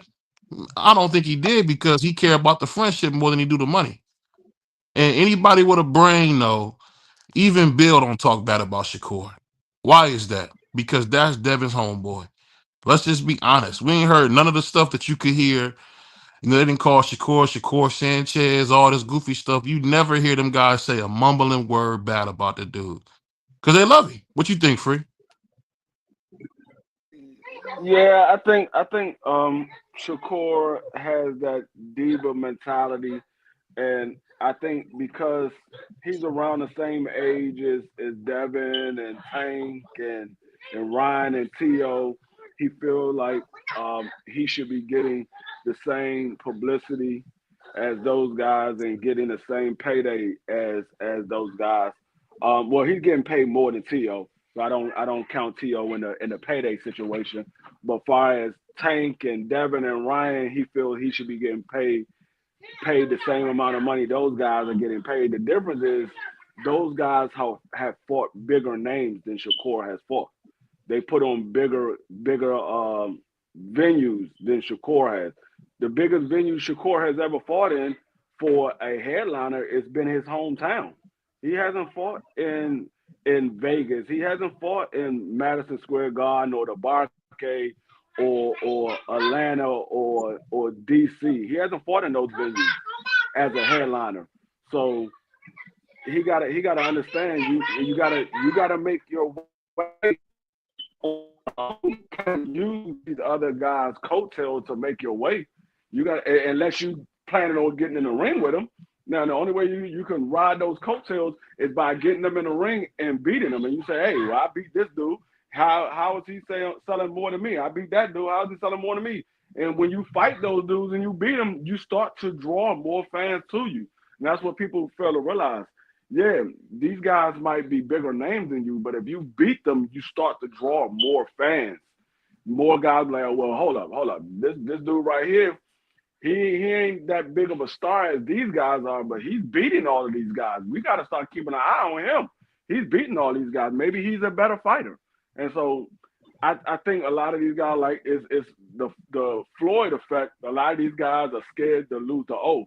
But the problem is Floyd, at the same time as he was protecting his O, he was fighting the bigger name guys. He was calling out these big name guys that people wanted to see him fight. It wasn't his fault that these guys didn't want to get in the ring with him, but he was calling them out. He was trying to get them in the ring. He even left Bob because Bob wasn't trying to make the Oscar fight. He like, man, I want to fight Oscar. You know, he wasn't trying to make the fight. He said, fine, I'm going to do it on my own. I'm gonna leave and go elsewhere and find somebody that will give me that fight. And then he ended up getting the Oscar fight and making the biggest money, the biggest payday he ever made in his career, and he never looked back. But some of these guys just looked at the fact that Floyd retired with no losses, and they like, well, I'm gonna be like Floyd, retired with no losses. Floyd was fighting the bigger name opponents while he had no losses. He wasn't just collecting fights with no losses. No, you can go down Floyd's resume. Majority of the guys that Floyd fought, a lot of people will say, well, that dude could be a Hall of Famer. That dude, he should be a Hall of Famer, or that dude is a Hall of Famer. Floyd got a lot of Hall of Famers on his resume. A lot of Hall of Famers. Yeah. Like I said,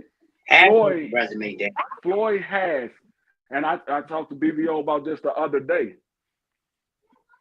It's not a shadow of a doubt. Floyd has the best resume in the sport of boxing. There's nobody that can touch Floyd's resume. I don't care if you're talking about present fighters or past fighters. There's nobody that can touch Floyd's resume. You look on his resume, there's not a single guy on there outside of when he became an actual household name and he started becoming a star. There's not a single guy on there. You be like, man, who is this dude? Majority of the people that's on his resume, you know who those fighters are. You know those names. It ain't too many guys on Floyd's resume you don't know who they are. It's probably maybe a handful of fighters that he got on his resume. You be like, I've never seen this dude before. Who is this dude? But everybody else, you be like, dang, yeah, he fought him. I forgot he fought him. He fought that dude too. And that dude. He has, hands down, the best resume in the sport of boxing. Hands down. I would agree with you too, because only fights that look any kind of questionable is the early ones. Other than that, I mean, after Floyd's 15 fight, I mean, he was taking off dudes he had no business fighting. I'm just telling you that right now. I don't know if people agree with me on that, but he fought a bunch of dudes he had no business fighting. I don't know, and I'm gonna ask you guys just before we get out of here. Do you think that's why Floyd gets so upset, or Jordan gets so upset at the new generation, because they put so much work in and these new guys don't have to? Yeah, but it's partially their fault, because when you make a new trend, the reason why it's called a trend is because people are following behind you. So it's you making a new trend, so there's going to be guys that follow behind you, and they don't have to do the work because you already paved the way. That's the same way in the sport of boxing. You know how hard it was for a lot of these fighters to be shown on TV, but because they had so many fighters come before them and pave the way to make it easier for them to fight on TV, they don't have to work as hard to fight on TV. So it's partially their own doing, but it's always going to be like that. There's going to be people that's going to come behind some of these guys that we see now as trendsetters that's going to follow in the same trend and be better than they was, or make more money than they was making. Like I said, Floyd paved the way. When now we seeing Tank Davis following behind what Floyd did, and Tank Davis is making more money than Floyd was making at that age. And if he continue going on the way he's going and the trajectory that he's going, he's probably going to be ending up his career making more money than Floyd has ever made in the sport of boxing. So it's only right because that person paved the way. So you can't really be jealous or really be mad because you was the one that opened the door for them to be able to go through it. You know, and you know what I gotta say? That's what see, he ain't got his meaning on. That's why I like when we get free in these conversations because we get free. That was pretty. I thought was a real thoughtful answer, and I think the thing that I would say the only counteract that is, but no matter how we slice it, he did the work. I mean, just I put it like this: if Turkey was around back when, I would say when Floyd first started, I think Floyd would have fought probably even more people. You know what I mean? So it's like the thing that sucks is we see guys with access to fights. A guy I used to support, like Teofimo Lopez. I heard Tio get on the cameras and lie yesterday and say, "Oh, they want to put the fight against me versus Matias on in L.A. I mean, in Las Vegas. It's not an L.A. fight." And I thought to myself, "That's true, but at the end of the day, you got to go get that money." And I feel like when it comes to some guys, even when there's big, because Tio was offered $2.5 million to fight Matias, which would have been a career high payday. I don't understand why that's a problem. We heard Muhammad Ali in the 70s say, "I need to make 12 million." They said, "Why you need to make 12 million, Ali?" Because after taxes, after I pay everybody, I want to bring 5 million home. I think at the end of the day, man, these guys got to take those fights. If you got access to big fights, go take them. And one thing we got to do, and I'm going to do a better job of this myself, but we got to stop hating on Tank and hating on these guys who got the crown, because I truly believe if somebody would do what they should do, like I think this, maybe I could be wrong. I think Shakur Stevenson, Tio, any of them guys, when they see Tank, slap him in the mouth. When y'all see him, slap him. And then you say, "Let's make the fight, B." And I guarantee you get the fight. I guarantee you get the fight. These guys got to make it known, I'm not playing with you. It's too much playing. So that's why we don't know who's serious. You hear Tank talk a lot, but these guys got to put hands on Tank, just like you seen Boo Andre trying to put hands on Canelo. What was he doing when he seen Canelo? Trying to grab his throat because he wanted to fight. What did Lara do? And we haven't seen nobody do it ever since. When Canelo was talking all that junk, Lara hopped on the stage and said, "I want to fight now." If you really want these fights, ain't nobody coming to your house, man. You got to go get them. The money don't come to your house, as my father used to say. You got to go get that money. But on that note, man, like my man Crush said it best, they ain't built like that. I think we might be back tonight for and do something, but if not, I just want to say, man, shout out to Chocolate City, man. We hate to see it, but the Washington Commanders are in the NFC Championship game, first time since 1991. So it's been what, 33 years, 34 years since y'all been there, and I hope y'all win. I hope y'all win because Jaden Daniels, he's a great. You know who he remind me of? This remind me when Magic Johnson was in the finals at 20, dominating. So shout out to my man, the Magic Man, because anytime Magic win, the Lakers win. So I don't even think about no Commanders. It's just like the Lakers winning. So shout out to the greatest Laker of all time, the Magic Man, going to DC, Chocolate City, Mambo Sauce Land, and winning again. But go ahead, y'all got anything before we get out of here? Yeah. Before we go, once again, man, great cook. Shout out to the panel, of course. You know my bros. Shout out to the chat. Who y'all got? Bills or Ravens? Bills. I got Got the the Bills, Ravens. BBO. I got the Got Ravens by the. 2 touchdowns. Okay, cool. That's Superman. gonna be a good one. And and if there's any Philadelphia fans in the chat, I'm wishing your team the best. You know, but like I said at the beginning of the show, if a parade don't happen for the Philadelphia fans, we know why. And you know what So though? with that That being would be said, a go heck ahead. of a Super Bowl, man. The Eagles versus the Commanders. Oh my God, that'd be huge, man. Shout out to the Yeah, DMV. but That'd be huge. they will only be facing each other in the in the I'm conference. looking That for the would rather Super than the Bowl. Super Bowl. I'm Oh, looking you're for right. the My Super bad. My Bowl. bad. Sorry, conference Yeah, championship. My bad. I'm looking for the Super Bowl to be the battle of the Beltway, Washington versus Baltimore. I'm looking for the battle of the Beltway. That joint is gonna be it's gonna be Ooh, lit. Yeah, that'd be crazy. That would be crazy. I forgot about it. You're right. They are in the NFC, the Eagles. My bad. Hey, So but they to have get Patrick Mahomes out of here. That's all I say. Get Patrick Mahomes out of here. I don't care who do it. Somebody hit him in the back of the head. Joe Burrow ain't here to do it. Somebody got to hit him in the. I would love to see Jaden Daniels stand over your boy Patrick Mahomes, because I'm gonna be honest with y'all, and this might not be popular. They cheating for that boy. They cheating for that boy. Yeah, that phantom roughing the passer. That I'm like, dog, that was not roughing the passer, man. That man get calls that you try to figure out where the call came from. They making up calls for him. I'm like, this is crazy. I just hope my man do it like this. This is my groove. I'm hoping my man Jaden Daniels do this. This is my groove. Don't fuck with my groove, nigga. You understand what I'm telling you? Yeah, bounce, motherfucker. Bounce or get bounced, punk. Well, I say this. I say this. This would be probably one of the most highest generating Super Bowls as far as money. If you get two teams from the DMV in the Super Bowl, I can't say that I ever seen that matchup.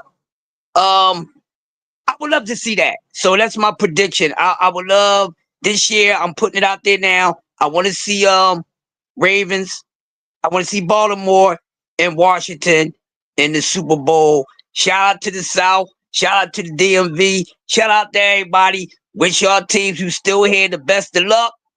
But somebody's team is going to get knocked around like a hockey puck. Hoping ain't your favorite team. So with that being said, we getting up one out of here.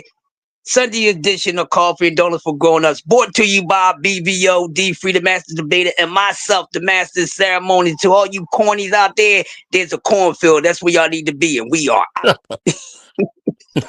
Ladies and gentlemen, thank you for watching BVO. And if you're down with BVO, subscribe and join the community. Have a great night.